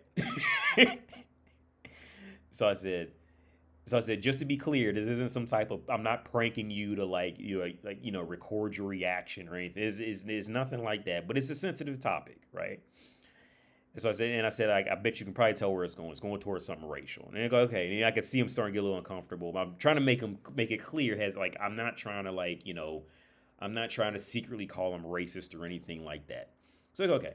So tell us. So I said, hey, tell them what you just told me. And he said, like, what's up, my N-word, right? And they all just went, oh yeah, you can't say that word. And he's like, why? I don't understand. In Russia, we say it all the time. I can say it's not a bad word in Russia. like it's not a bad word in Russia. We say it all the time. And it's like, no, dude, like you can't say that word. Like they was like serious. The American and Canadians, they were dead serious, going like, yeah, you can't say that word. And they were like their jaws was like that. He just said it so comfortably with the Russian accent, right? And he's like, in Russia we say it all. We could say this word all the time. And I don't know what the problem. I don't know what the problem is. We could say these words all the time. But later that night we ended up. So they asked us if we wanted to go to another bar with them that was like right up the street, and we just ended up standing outside all night. And I ended up having a therapy session with a guy there. I told him that I was a therapist, so then we turned into a session there, standing outside at the bar. A bunch of people standing outside, That's the beautiful part about Europe is that now Europe is fucked up in a lot of ways, but the beautiful part is like you can just bump into people and make a whole night off of it, right? It's still that culture here. Whereas like in Ohio, you really don't got that culture in Ohio, especially when you get to like where some these places where money are. Oh, in the U.S. we don't have that culture anymore. That walk down the street and make a whole evening randomly kind of thing. We don't have that in the U.S. and that died out when I was maybe in my early 20s. I can imagine in word with a Russian accent is wrong. I mean, no, I mean, I wasn't hurt or anything. I wasn't like, oh, I was just, I was trying to communicate to him, you can't say that word because somebody else might get mad at you. That's how I was trying to communicate with him. That I'm not going to be mad, but somebody else might get mad. I mean, it's awkward for me, but I'm not going to get mad, about, about it. But somebody else might hear you say that and fuck around and might fuck around and get mad about it. Right. Even though he doesn't look white, but it's just the thing. Like that word is universally known. That is a worldwide. That I would say that is the only word where you can go around the world with that word. To not and if you go anywhere in the world today around non-black people and everybody in there knows that word and they know not to say it. That I thought that's one of the few words, even with the Jews and their racial and the Jewish slurs, right? You like most motherfuckers don't even know Jewish slurs like that. The Jews just take it upon themselves to eradicate the word, right? But nobody knows Jewish slurs, anti-Jew slurs. Most motherfuckers wouldn't know more than one, right? And that's probably from South Park, Cartman, my homie Cartman. But the N word, though, the N word, you can go to no matter what language they speak. Doesn't matter what language, you can go to any place on earth where there's no black people in it and they all know that word and they all know there's a chance if they say it, they might get a negative response about saying it. So it's just better off to just not say it. That's the one word on earth. It doesn't matter your language. It doesn't matter where you grew up. It doesn't matter your culture. It doesn't matter. Now, maybe not Russia from how he's saying it, but everywhere else, they already know. They already know. It's a thing. The N word doesn't trigger me. I just warn other white people for this. Yeah, that's essentially Zuki. Yeah, that's what it is. I warn them for their safety. Yeah, because in the U.S. I had two white friends, and like in the U.S. is a different scenario. So in America, in Ohio, with these friends, with both of these scenarios that happen. Now, I have a lot of white friends in the U.S. But so let's do three of them. Three. The one friend of mine who's in Arizona now, he was living in Texas at first. The big white guy I was talking about last week. He's moved around so much to where he can tell the difference between black people, right? Just because I'm black, that does not mean that just because he's friends with me because I'm black does not mean that homeless black dude sitting outside of BP in the hood is cool just because he's black, right? It doesn't mean. And now he knows. His name's John. He's a big white guy. He knows because he's moved around enough. He's had life experiences. He can tell the difference between different types of black people, right? Now, the other friends of mine, they don't know that difference like that. I remember one situation, they got a little risky because he fucked around and thought just because I'm black that he could just go walk up to talk to any black person and they gonna be just, cool. And I ain't fucking with him. One time we was at BP in the hood and he had to stop to get some gas. And he wanted to go talk to this black dude. This other black dude. We were in the hood. And I said, no, don't talk to that mother. Don't talk to him. Dude was like, okay, when I say this is one of them types of dudes who's walking around. The dude looked like he was like mentally off. from the start. Not only he's like this is okay. This is one of them dudes who was mentally off. He looked like he was homeless. Like he was hanging outside of BP at night, and in a time you really ain't supposed to be out there like that, especially at this BP how it was set up. Don't fuck with him. Leave him alone.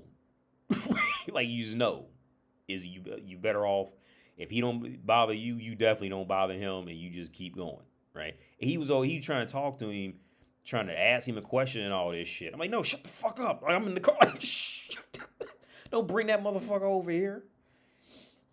He's like, what? Well, I don't see what's wrong. Yeah, all right. Bet if I go up there, I wouldn't talk to that motherfucker. Leave his crazy ass over there. Them be the type, because I knew black dudes like this. Them be the type of dudes who will literally come over there and be like, hey, what's up, blood? And lean over your car and have a gun just like this. And be talking to you like they your friend, so people think that they know you, and he's really just sitting there robbing you with a gun like this, like literally like this. And he's like faking a smile so people see, like, yeah, give me all your money. Yeah, give me your fucking wallet, bitch. I'm fucking robbing you. Yeah, man. And he'll sit there. I've seen it happen. I've seen that shit happen. Don't do that down there in them hoods like that. Don't fuck with you. You don't know them. Don't talk to him. He didn't know. Because he thought because he's hanging out with me, he had the pass to just hang out with any black person he seen walking down the street. No, you don't. You ain't got that pass. I don't have the pass to go walking around the street down there. You definitely don't. Then you just walking around with this, like, like, you know the difference. Like, let's say, what's that dude, that Asmon Gold dude I was covering, like, a couple weeks ago? You know how them white dudes be walking? Like they'll walk in the hood, like, just, like, with no force, and they walk at all. Just, like, I can't even do, like, now this would be some racist shit. You know, like, how like, white people walk, like, in regular, like, they just walk like they just, like, relax in the world, like, it's just theirs kind of thing. Like, like, with no force. And then you walk around the hood like that, man, you are an immediate target walking around like that. You got to walk like you are, that makes you an immediate target. And that's how both of my friends be walking when they go into places like that. Like, and I'm walking with this motherfucker, so now I'm a target. Right? Oh, like you walking too soft. You gotta walk like you are ready to punch somebody in the fucking face. You gotta walk like you have to walk like if somebody even come over and acting stupid, you gonna punch them dead in their fucking face. You can't be on this relaxed shit walking in the fucking hood. And that was probably some racist shit, but this is my life experiences, man. And we still good friends, it's nothing like that. Now the friend of mine, John knows, but John's a big dude anyway, so motherfucker wouldn't even fuck with John, right? Because John's always been a big dude, so you would see John and wouldn't even want to fuck with him. He's one of them types of dudes, right? He's a very nice guy. He doesn't start fights or anything, but he's just a big dude, right? So you wouldn't even, like, you could still shoot him, but, in terms of, like, physical fight, you wouldn't even want to touch him kind of thing, because he would be more hassle than it'd be, and he knows how to fight. So it would be more of a hassle to deal with him, than it's worth. But, yeah, man. But, yeah, that's what... Now, the good part is in Europe, you don't have hoods. You don't have, like, hoods like we have in North America, right? They don't have that like we do back there. They're just more, they might have, like, a street here or there that looks a little rough, but it's not like a whole neighborhood, Section 8 hood shit like we have in America. That's not here. At least in Prague, it's not. Or anywhere I've seen in Czech Republic, they don't do that here. But yeah, man, walking around like, walking around like he could just shit himself without even pushing. Like his body just that relaxed. Like, just keep walking. Like, motherfucker, you are a target. You can't walk like that. But see, now, again, I did not grow up in the hood, but I would go to the hood all the time as a kid. So these little things I just knew. like as I got to be older, because my dad grew up in the hood, and my brother still lives down there now, right? I did not grow up down there, but I have enough knowledge to know, yeah, this ain't right. You mean that type of thing. Um,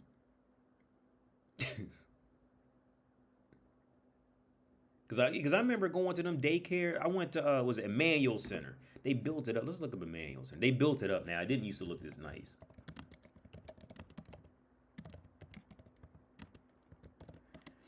This is where I used to go when I was a kid. It's nice now, but it used to be rough when I was. That whole area used to. It wasn't like rough, but it wasn't. It wasn't what it looks like now. How do I go to Google Maps? Because we went down there lately, and they've rebuilt everything. But it used to be they gentrified the area for sure. This whole area has been gentrified.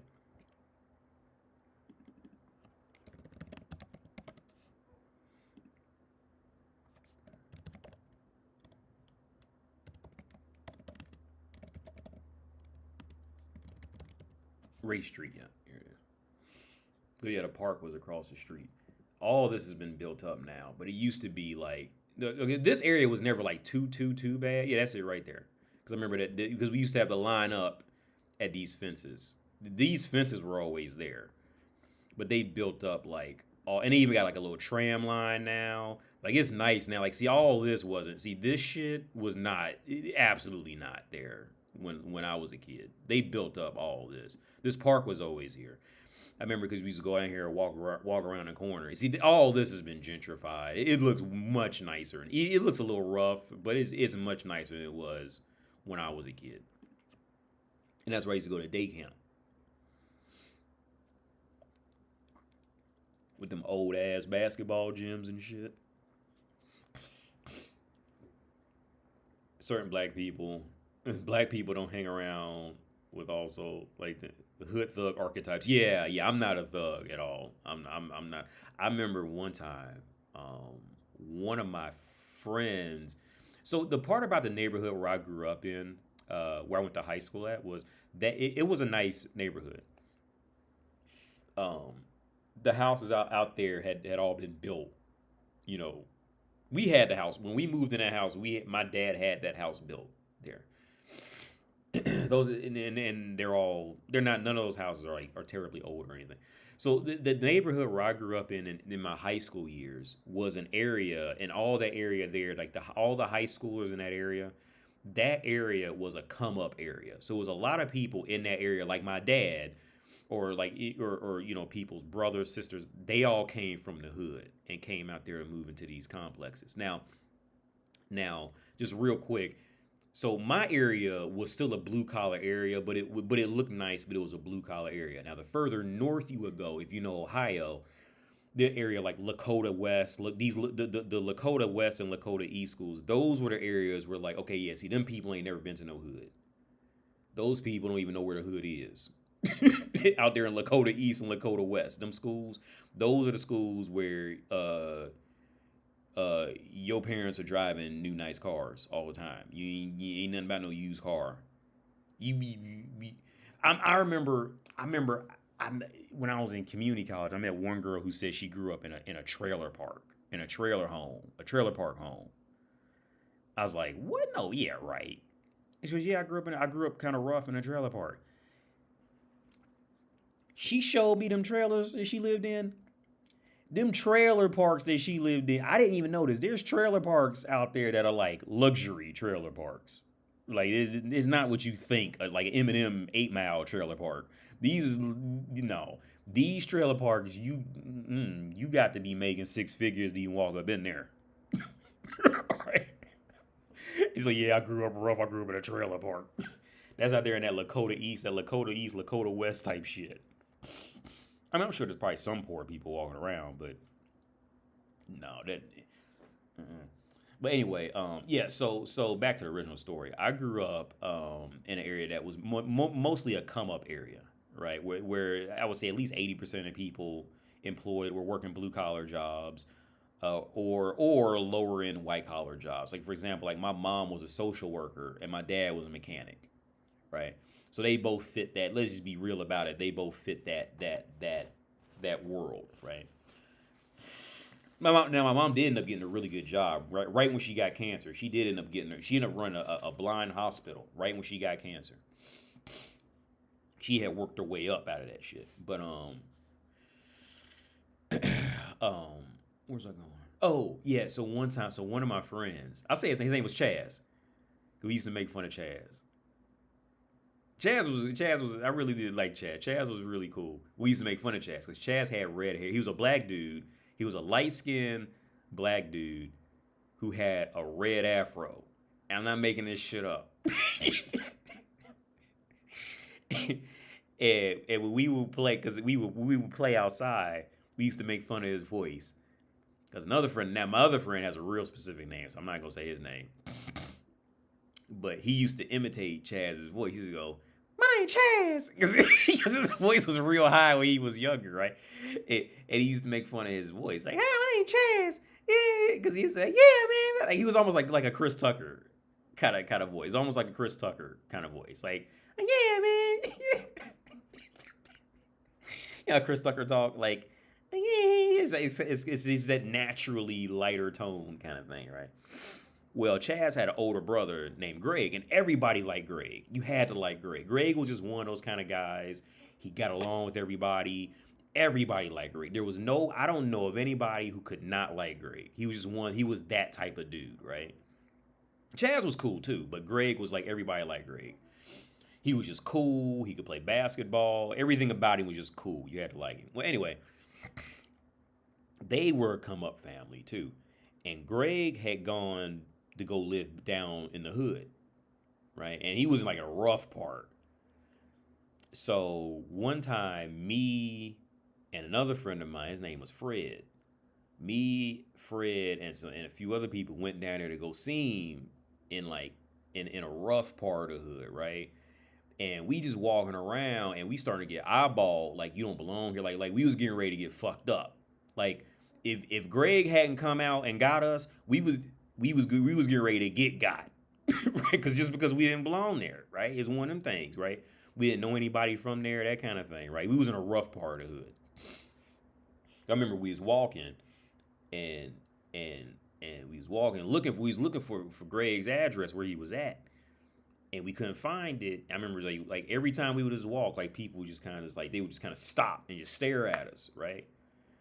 You know what I mean, like, as if we were the targets because we didn't fit in. We weren't from there, right? For those of you who know what a real hood is like, you know you can't just go walking around like that because they're not gonna know you. And next thing you know, like you getting ready, like somebody's getting ready to fuck you up because they know that don't nobody know you, so you're just a free target. And it was at night too, right? But then Greg came out, luckily, so it got worked out. It worked out. We didn't get got. It worked out.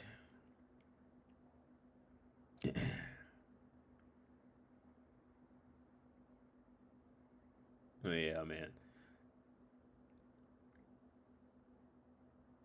So many people from high school. Jesus. 80, can you quickly tell a story of the girl you worked with in college that got you in trouble for the black guy and the black guy that asked, oh, he's talking about LaRue Pierce. Yeah.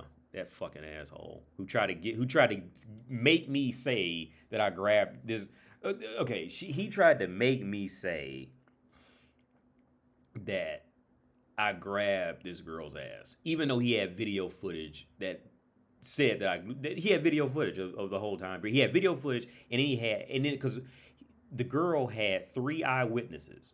And it's public information when they do this. So I went in there and asked to see the witnesses' statements, and all the witnesses said that I didn't do anything. They had video evidence to prove it, and LaRue Pierce still tried to sit down and make me say that I did it. Yeah. I think that's what he's talking about, LaRue Pierce. Yeah. Because I went and got the statements from the witnesses and read them. Because you can get it's free information. I think in this scenario, once it's in the school, it's free information for the school. because that I think that was around a time period where like sexual abuse. I think that was around a time period where that whole like Me Too shit started to really get steam when that because that was around the time period where that girl had tied that mattress to her back and then let me see if I can find it. The girl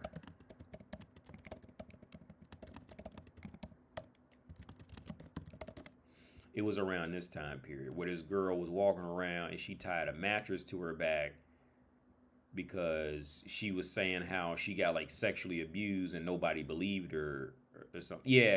It was around 2014.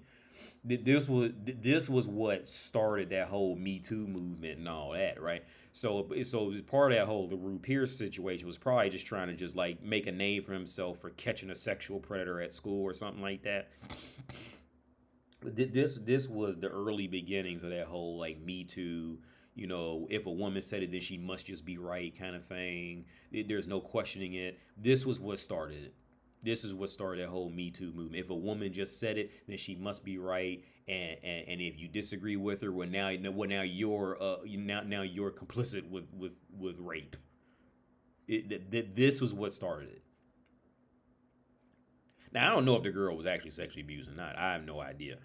But I just remember this story went viral for the time, especially if you were in college. And LaRue Pierce was probably just one of them dudes who was just trying to just make a name for himself at his job so he can say he did it and put it on his resume or something like that later on. Some old silly shit like that. Because at the time there was a girl who actually sexually abused a girl too, and she did get in trouble. Right around, it was in the same. It was me and her there at the same time. It was this black girl, and she was bi or lesbian. I still remember her face like it was yesterday. Now something like she grabbed a girl's tit, like her breast, while she was tutoring them, and she got in trouble for it. There was in that time period there like if you look up like sexual abuse cases at Sinclair Community College, like let's look it up. It was a black girl.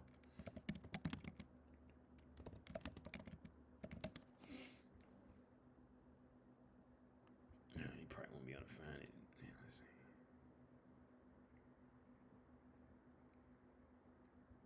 Yeah, you probably won't be able to.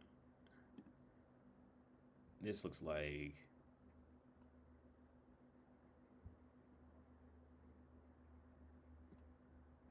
I ain't gonna show any pictures because it was a black. I still remember the black girl, and she did get in trouble because something like she did it, and she was caught on camera doing it and all that. So she did get in trouble. Like I never knew her name. I always knew her face. She was a cute girl. She was chubby, but she was cute. But yeah, this was what started it.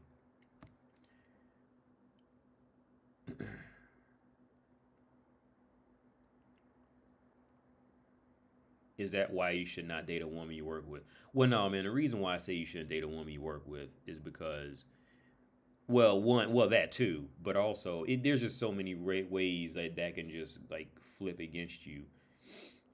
Because okay, let's say it's a woman, like for example, the little waitress girl last week. She you go hitting on your waitress.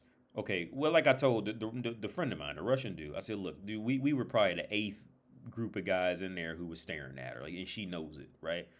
Like, and because after I had that conversation to say I was beautiful, I didn't even make eye contact with her. I never looked in her direction anymore, or anything, right?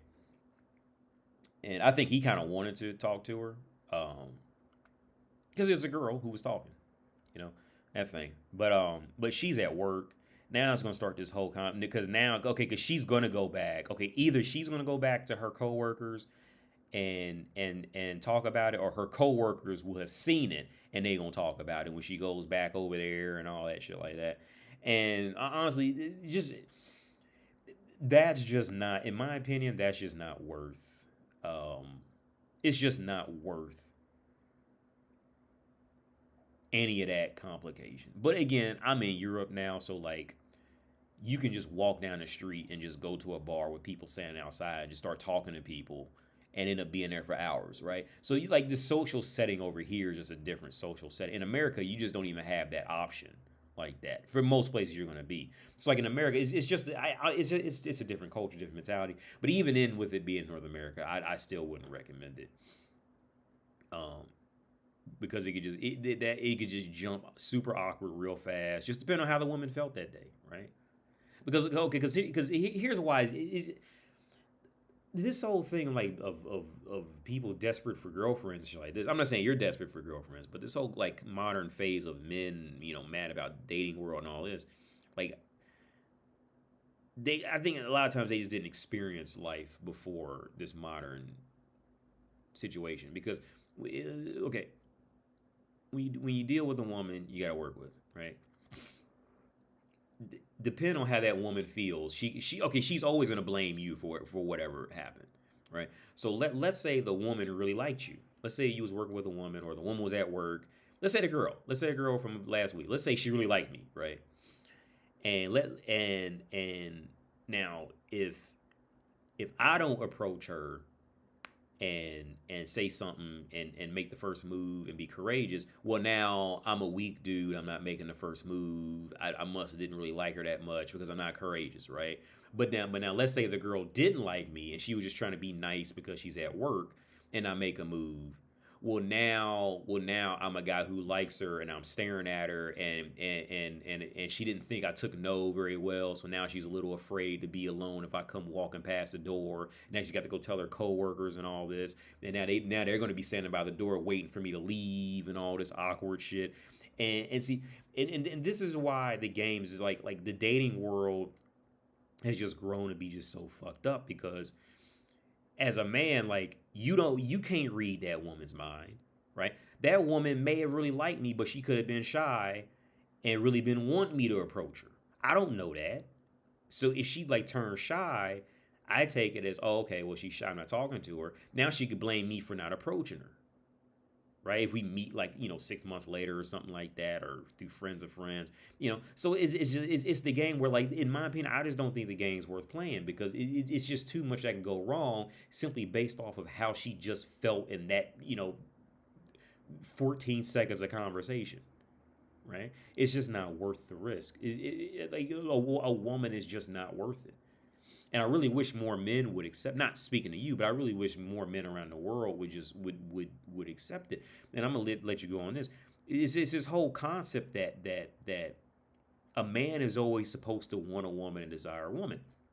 Another situation I see too is if a guy, like, how many times I see or hear like guys talk about they just don't want to have sex with their wife or girlfriend, and then everybody in whatever chat room, whatever, starts to comment saying like, hey, well, maybe you need your testosterone levels checked because you don't want to have sex with your girlfriend or wife. Like, that's the most ridiculous it's not the most ridiculous, but I think that's absolutely ridiculous. Women are in a position in a dating market where if you don't want to have sex with them, something's wrong with you, not them. Right? Or maybe you just don't have. See, the concept that you just may not want to have sex with that woman doesn't even register to the entitlement of the woman perspective. Right? Maybe you just don't want to have sex with your wife. Maybe because you just want to play with Legos. Maybe you look. TV has trained people. TV media in the world media, television, music has trained the world to adopt the philosophy that if a man is somewhere doing what he's doing and he's happily interested in it, and a woman goes, hey, and dangles a fucking condom, he's supposed to drop everything he's doing and go run like a crazy dog to the bitch. Right? And if you don't do it, something's wrong with you. The world, men are literally programmed to believe this. Now, when you're a younger guy, you're probably going to do it, because when you're younger, you know that whole situation. As you get older, no, like, you start to think more. You think around bigger shit. Like if you don't want to, look, you know how many times I just don't want to have sex with my spouse right now?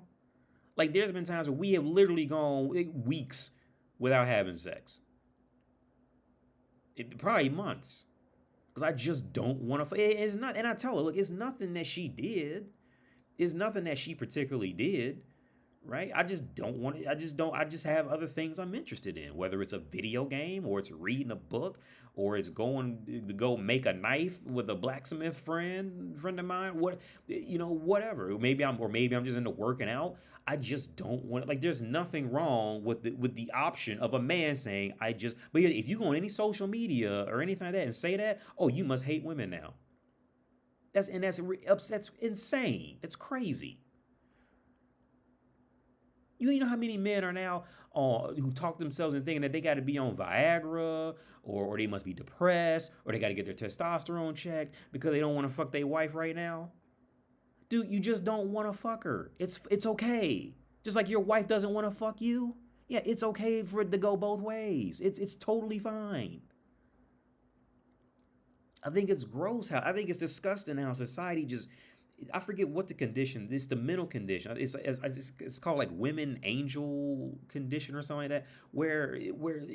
I think it's absolutely insane. Where if a man has any standards for what he wants in his life, he's immediately evil for it. He's immediately evil or he's broken. You're not broken. You just don't want to have sex. You're not broken. When a woman just doesn't want to have sex, she's not broken. She's exercising her liberties as a woman and her body.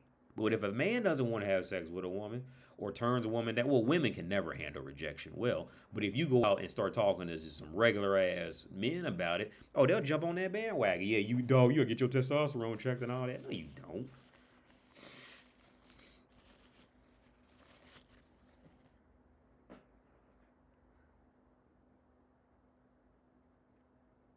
JM says, true, as you get older, sex becomes less of a priority, and women can't use it against you like when you were younger. Oh, yeah, because when you're younger, of course, most guys would drop whatever they were doing to go hook up with a woman. When you're, especially if you're under, 20, 28, I'd say. Because in those years, a woman, I tell my spouses, in those years, as a man, woman is everything. The woman is everything. In those earlier years, right? Just her just sitting there, standing there, walking. Woman is everything, right? But as men get older, you start to think more. You start to think around shit. You think more logically. You think what's actually enjoyment.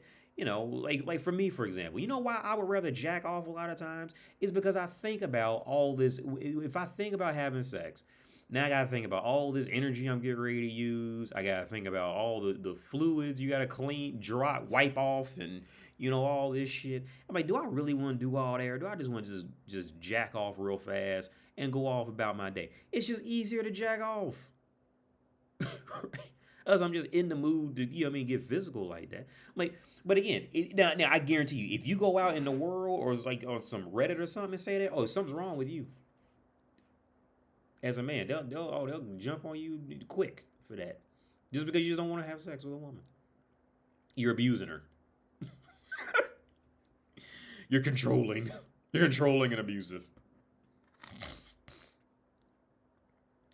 Like you said, JM, women can't see that, and men with no experience can't see it, and some men with experience can't see it too. Some men are just too afraid to think. Some men will always stay employees and they'll never become an employer. Becoming an employer is a completely different perspective, right? Speaking about that, well, not necessarily employee, but I'm playing through Assassin's Creeds, and I'm on Revelations now, and I just don't enjoy it. I think Assassin's Creed, the first Assassin's Creed, is still, I think, by far the best one. I think the Ezio trilogy is I think the Ezio trilogy is Assassin's Theft Auto, because they clearly just adopted that whole Grand Theft Auto character, personalities of people around you. I just don't care for it. I don't care for Assassin's. I think Assassin's Creed 1 is the best. But so the reason why I think Assassin's Creed 1 is the best is because every time, because that was the only one where you were actually an assassin, right? And I'm going to tie this back into the employee and employer part. So bear with me if you don't like video games. But Assassin's Creed 1 was like Hitman. You was there to hit. You was there to be assassin. You weren't there to go find some random dog in an alley to go bring back to some little girl. You weren't there to go pick flowers. You were there to assassinate. As Altair, you got to hit and you had to go assassinate. That was it. It wasn't on this side bullshit content. We got to go do a race and all this old silly shit. No, I'm here to assassinate, right? Now, the reason why I think Assassin's Creed 1 was by far better than the entire Ezio trilogy put together is because it was far more about philosophical reasoning of what was going on. So when you would go assassinate, it was like, I think it was like 9 targets in total that you would go assassinate. And when you would kill him, like, okay, as an assassin, you just got to hit. They told you, yeah, go kill this man and they said, yeah, go kill him because he's starving the people out in Jerusalem. And he's carrying out harsh punishments if anybody goes and steals food and all this stuff, right? So you think, okay, yeah, all right, we're gonna go fuck him up. He's withholding food from the people. So you go out there, you gotta, figure out where he's at and all this shit like that, and then you go kill him. Well, when you kill him, you got the little conversation with him, and you hear like, no, like you would have done the same thing. I was withholding food because we got a war coming. And we got to ration the food out because we're going to run out of food, bruh. That's why I was holding away the food. So it's like, oh, shit, like, did I just kill the man who was doing some right shit? And it really made the first Assassin's Creed actually had a reason for being there. The Ezio trilogy, all the other ones are just a complete waste of fucking time, in my opinion. But with that being said, see, at that point, Altair was the employee. He was just thinking from the bottom looking up. He wasn't thinking from the top looking down, right? See, when you're thinking as a person who distributes goods, that's an entirely different perspective from somebody who consumes goods, right? See, as a person looking down, you got to know, okay, times get ready to get rough, so we got to start slowing down spending. We got to slow down this. We got to find a way to mitigate this problem, to spread it out. We got to find ways to hold on to what we do, to what little we have left if we're going to make it through this hard time, right? Whereas if you're the employee looking up, you just want more money, more wages, more shit. You want to consume more. Right? These are two completely different positions. Now, when it comes to fucking, right? When it comes to fucking, see, women start out as the distributor, right? She starts out as a distributor and tries to predict where things are gonna go as the distributor, whereas the consumer is just like, yeah, I just want to see you all the time, and I want to just have sex with you all the time, because the consumer's only seeing things from a consumer perspective. They're not seeing the reality of managing anything as a distributor, right? So when you have entire genders essentially being built on this and bred to be this, right? Once a man fucks around and becomes a distributor, oh, he's something. He's crazy. The thought that a man can tell a woman no for sex is crazy, right? The fact that let's use Apple products as an example. Let's say everybody was buying like iPhones and MacBooks or whatever, and then let's say next year, Apple was like, yeah, we getting ready to come out with the fucking iPhone 35, and everybody was like, no, we gonna come out with a phone and sell it to you. That's crazy, right? Because the people who buy Apple is supposed to be the consumers. They're not supposed to be the distributor. They're supposed to be the consumers, right? Even if they got their own or something, they saying logical shit. They must be that consumer who became the distributor is crazy. Look at any job you work at. Look, anybody who's working a job right now, right? Anybody who's watching this working a job now. Your job is essentially the distributor for your paycheck, the goods to the people, whatever, and you are the labor / consumer. You're working / receiving the money. Now, in that culture where you work, and let's say at this bank where I'm working at. Did I leave it up? I didn't leave it up. Is it? Yeah. Yeah. So let's say there's a handful of these people in this bank. They get together and say, you know what? We gonna make our own bank, and we gonna sell to this bank. We gonna be a lender to this to the bigger bank, whatever, right? They're crazy for that. Because you're supposed to be a consumer. You're supposed to go in there and get your paycheck like a good little boy and shut the fuck up, right? And what would the CSO be? What would their bank's reaction be? They laugh at them and all that at first, right? This is the path it is as a man. See, as a woman is born into being the distributor, to being the eternal distributor, because she's woman. She's the distributor of of relatively speaking, ultimate pleasure, right?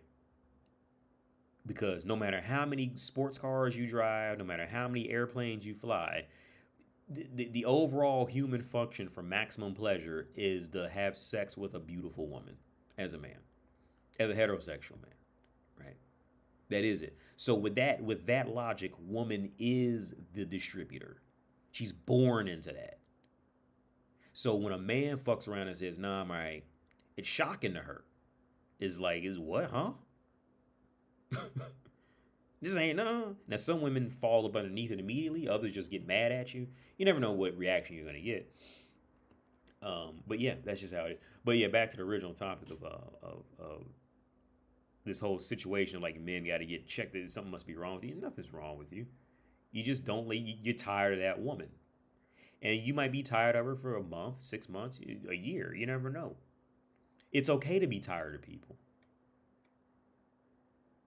Society just pushes this whole thing that like if it's a woman, it must automatically it must automatically be right, and it must automatically be desired.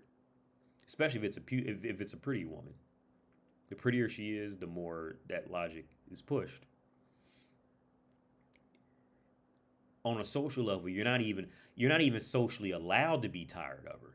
Let's say like for example, who's somebody who's got a attractive wife? Let's say what's his name? Ryan Reynolds. He's married was that Blake Lively. And if Ryan Reynolds came out, okay, here's the thing. How do you think society would take it if Ryan Reynolds came out and was like, yeah, I just don't have sex with Blake anymore. I just don't like her anymore. I'm just tired of her. I'm bored of her. Right? They would tear his ass apart. Literally, they would reach down his Deadpool draws and rip them shits in two. Rip them cheeks will be ripped in half on social media everywhere. He must be gay. He must be doing this. Now, on the flip side, if Blake Lively went in there and said, "Yeah, I just don't have sex with I don't have sex with Ryan anymore. I'm just tired of him."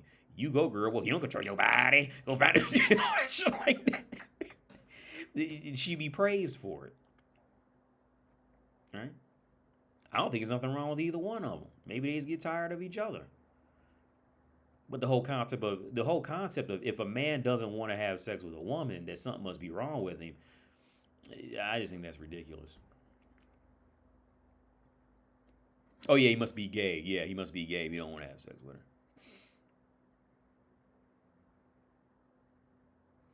Yeah. And you know when I first really struggled with that, I struggled with it growing out of that. Cause I'm living in Prague, man. We got brothels, women, whatever, right? And I remember like I wanted to go to the brothel, right? Because I thought I was wrong for not wanting to go. Right? I was just tired. I was just tired of it, right? I was tired of hooking up with random women, right? But I thought, like at the time, like it got to the point where I was almost forcing myself to go from some misplaced form of dedication that I should want to go because there's a woman in there.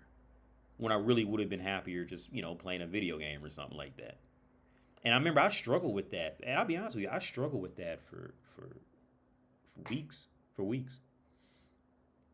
Like, what do I do next? Right? Because that was all I knew. All I knew up to that point was, you know, if woman and sex is available, you go get it because you don't know when you're going to get it again and all that, right? I did like the thought.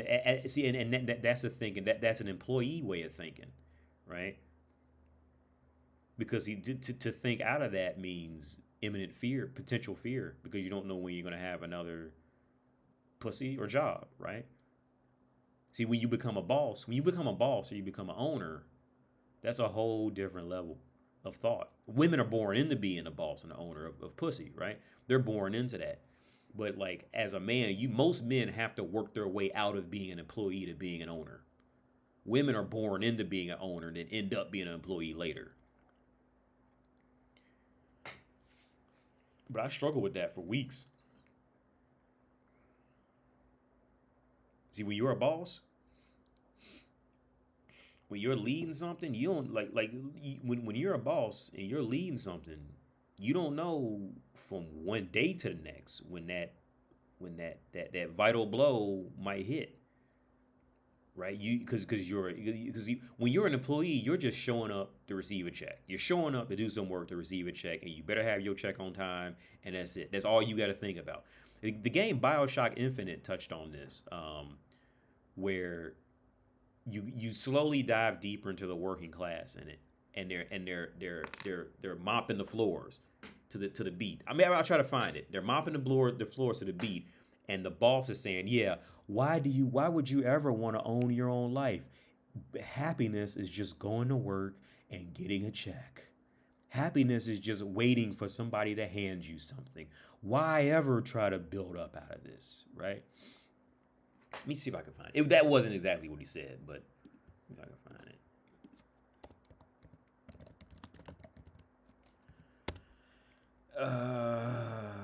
I don't.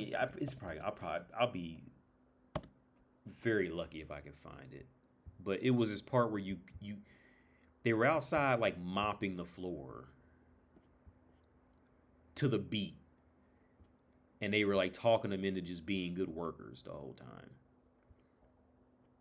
I love this game for many reasons, though. Let's see. Comstock.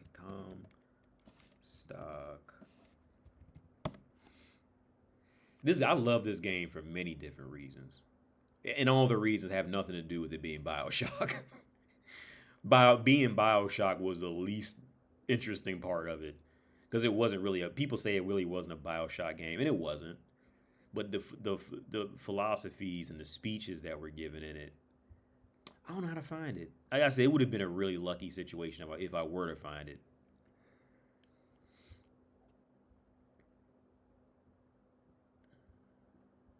Beautiful game, man.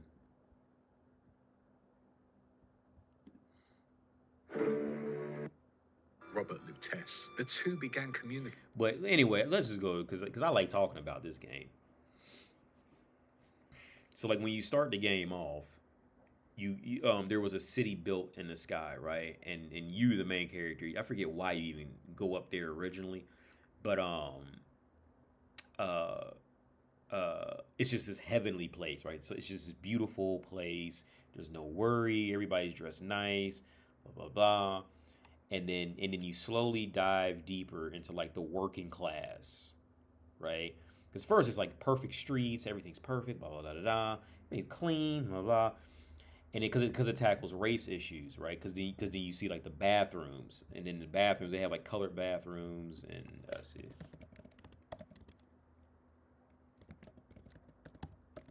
You go to the back, and the colored bathrooms like just all dirty.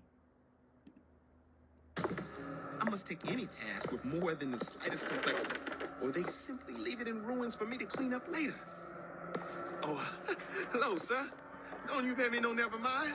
Just some foolishness, you know. Just monkey shines. Yeah, so like all the black people are doing like, you know, like the shitty jobs.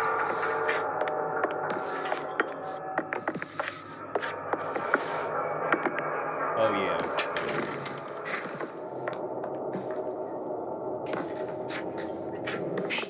Hey, mister.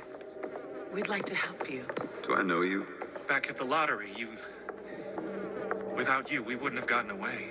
Yeah, so like that was the couple. Like the white guy was dating a black woman, and I think they was getting ready to burn them or they was getting ready to beat them or burn them, and you save them in the game.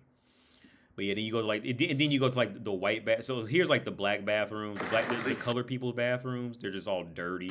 Please. They find you here. Blame's gonna fall on me. Color and yeah, because this was in a time where the Irish was like the Irish were slave. They were looked at down as the Irish were looked down upon for a different reason historically in North America. So real quick, if I'm not mistaken, the Irish were since they weren't black, they couldn't be owned in North America. So the Irish actually got treated worse in many ways because if you were black, you can be owned as property. You weren't considered a full human. Well, since the Irish were white, they didn't fall into that boat of just being owned as property. So the white Americans would just pay them like incredibly low wages with no protection or anything. So the Irish were down there in the same boat. And this game touches on that.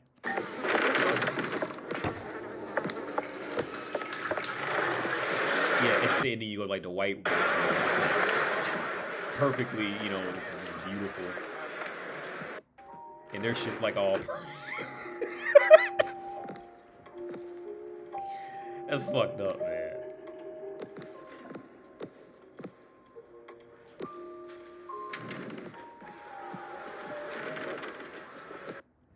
Yeah, I love that game for many different. Like I said, I can watch them. Even like the Lutesses, they were. Well, I don't want to. That's a spoiler if I gave that away.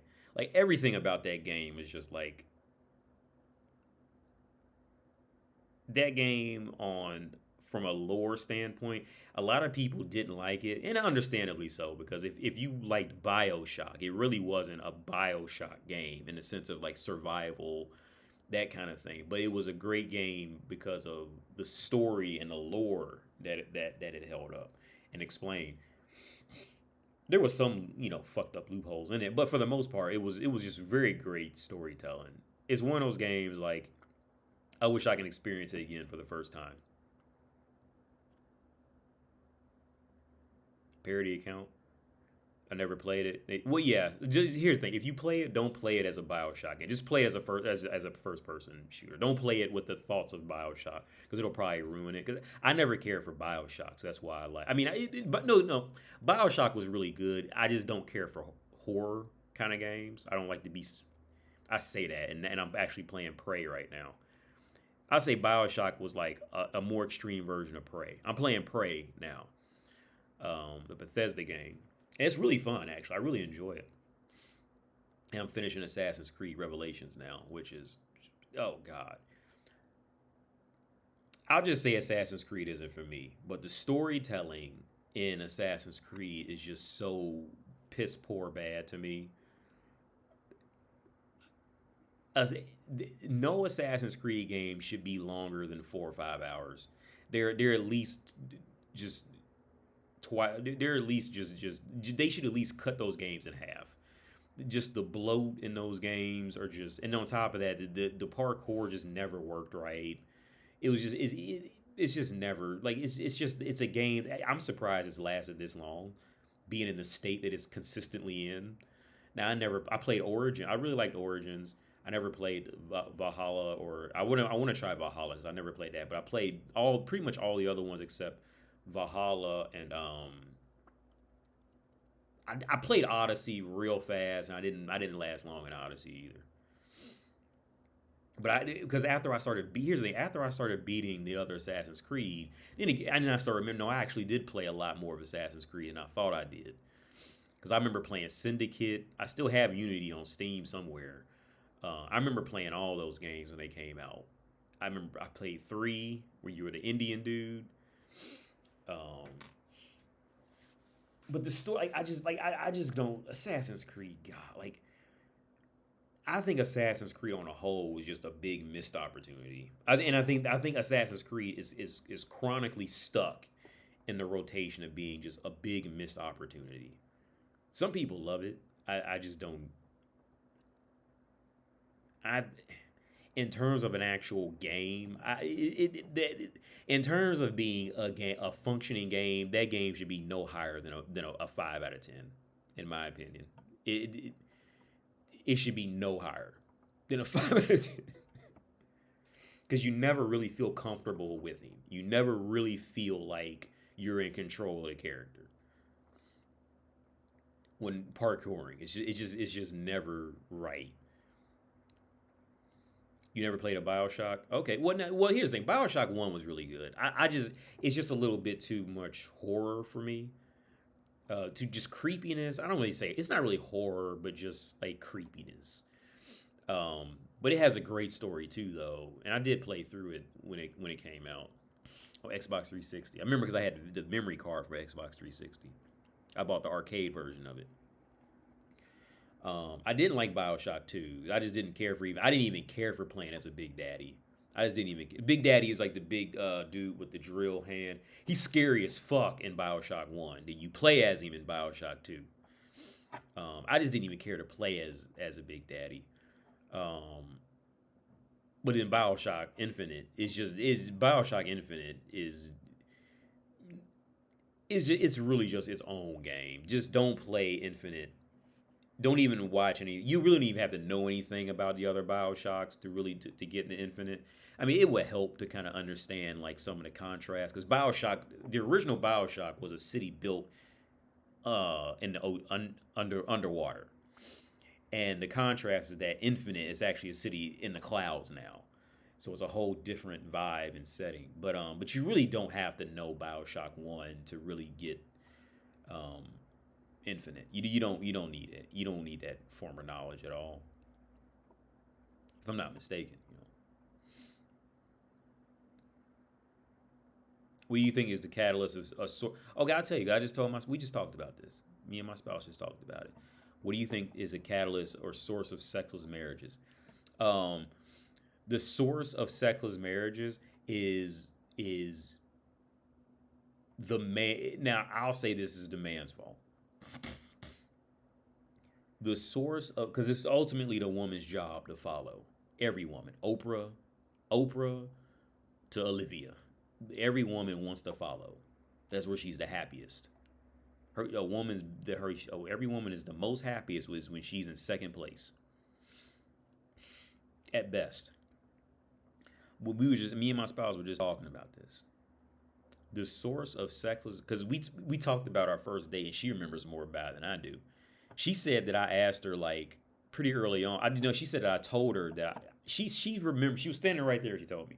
She said she remembers our first date because I asked her. No, because I said I like rough sex, like pretty fast. Now I don't remember saying that, but she remembers it. It sounds like something I would say, but I don't remember saying it. I don't remember anything. But we were just talking about this, about sex, like how guys end up in this situation is because the reason why women get tired of men with sex is because men get so nervous and they don't experiment and they don't just accept what they like because they're too worried about the woman, right? There's no risk taking with sex, right? And what happens is the woman, all that does is it ends up putting the woman in a leadership position of distributing sex, and that's when that in my opinion that is usually the beginning of the end. When a guy has to start doing this whole game of getting rejected for sex and hoping she's in the mood and all that shit like that, it's already too far gone. By the time a relationship has hit that point, it's gone. Because she wants you to take charge over it. By that point, by the time it gets to a point where the man is fully living in this cycle of wanting to have sex, and he's either kind of scared to bring it up or he's expecting to hear a no kind of thing, by the time it gets to that, in my opinion, I think it's over. It's either going to be over fast or it's going to take years, but it's over. Because at that point, the only thing you can do as a man is just rape her. You just beat her up and rape her to get her out of. Because talking to her and talking out of her is not going to work at that point. It's done. Because now he's always going to do is put her more in the lead. By the time you go in to see a sex therapist and all this, it's done. Because the only reason you seeing a sex therapist is because you're trying to get her to say yes. She's still the leader. It's done. As a man, you have to say no first. And she's going to be mad, like every woman. No woman can handle hearing no, especially when it comes to, her territory, which is sex. She's not used to hearing that. She's going to be mad. But as a man, you have to be the one to decline sex first. As if you don't care, too. Like, not like, oh, I hope she's going to come back. No, like, whatever happens, happens. Once you lose that position of knowing you can say no, then it is you on a timer. To be respected by her, you're on a timer. The sexless marriages that you. Now, the only other way I can see out of that is if the guy, when he was having sex with her, well, here's the thing. If a guy is also genuinely, like, showing her sexual attention outside of just pounding her or just some bullshit making out, that will usually keep her coming back most times.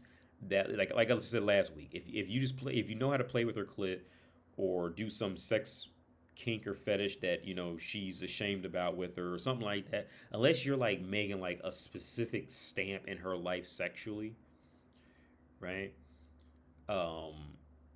Then there's a good chance that it can happen. It's going to happen. I would say it's inevitable.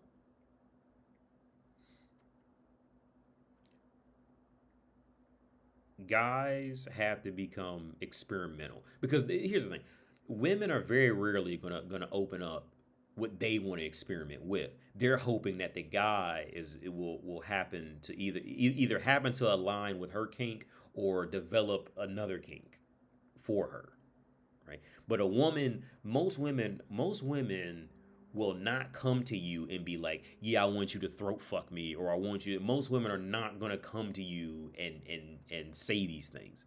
Now every woman has their own kink, but they're never gonna come to you and introduce to you their kink. Very rarely will it happen. She's waiting for you, the man, to lead her somewhere, right? So sexless marriages usually end up where the guy is not leading at all sexually. Now she can still have a roommate. You can still pay her mortgage, shit like that. But when it comes to sex, she can't follow that. There's nothing for her to follow anymore.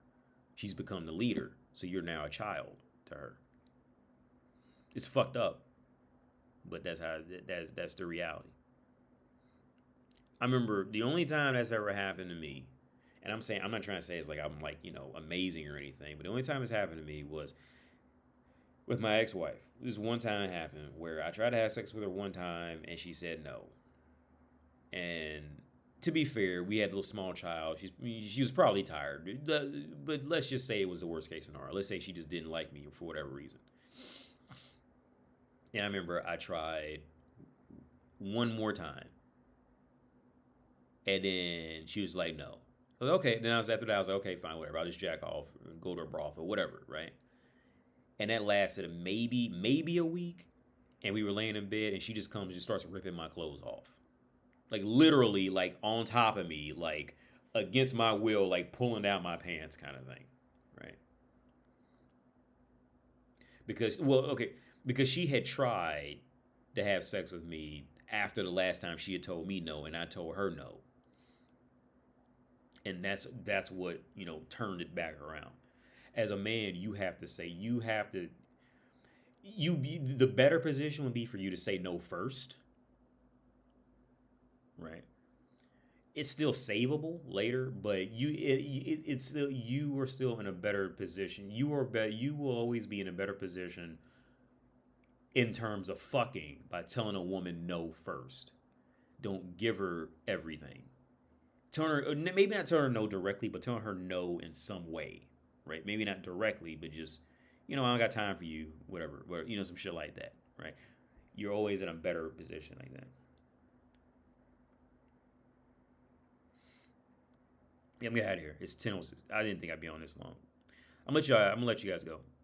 So y'all be all right. Hope you have a good day, evening, night. Thanks everybody for tuning in. I'll catch y'all later, man. Peace out.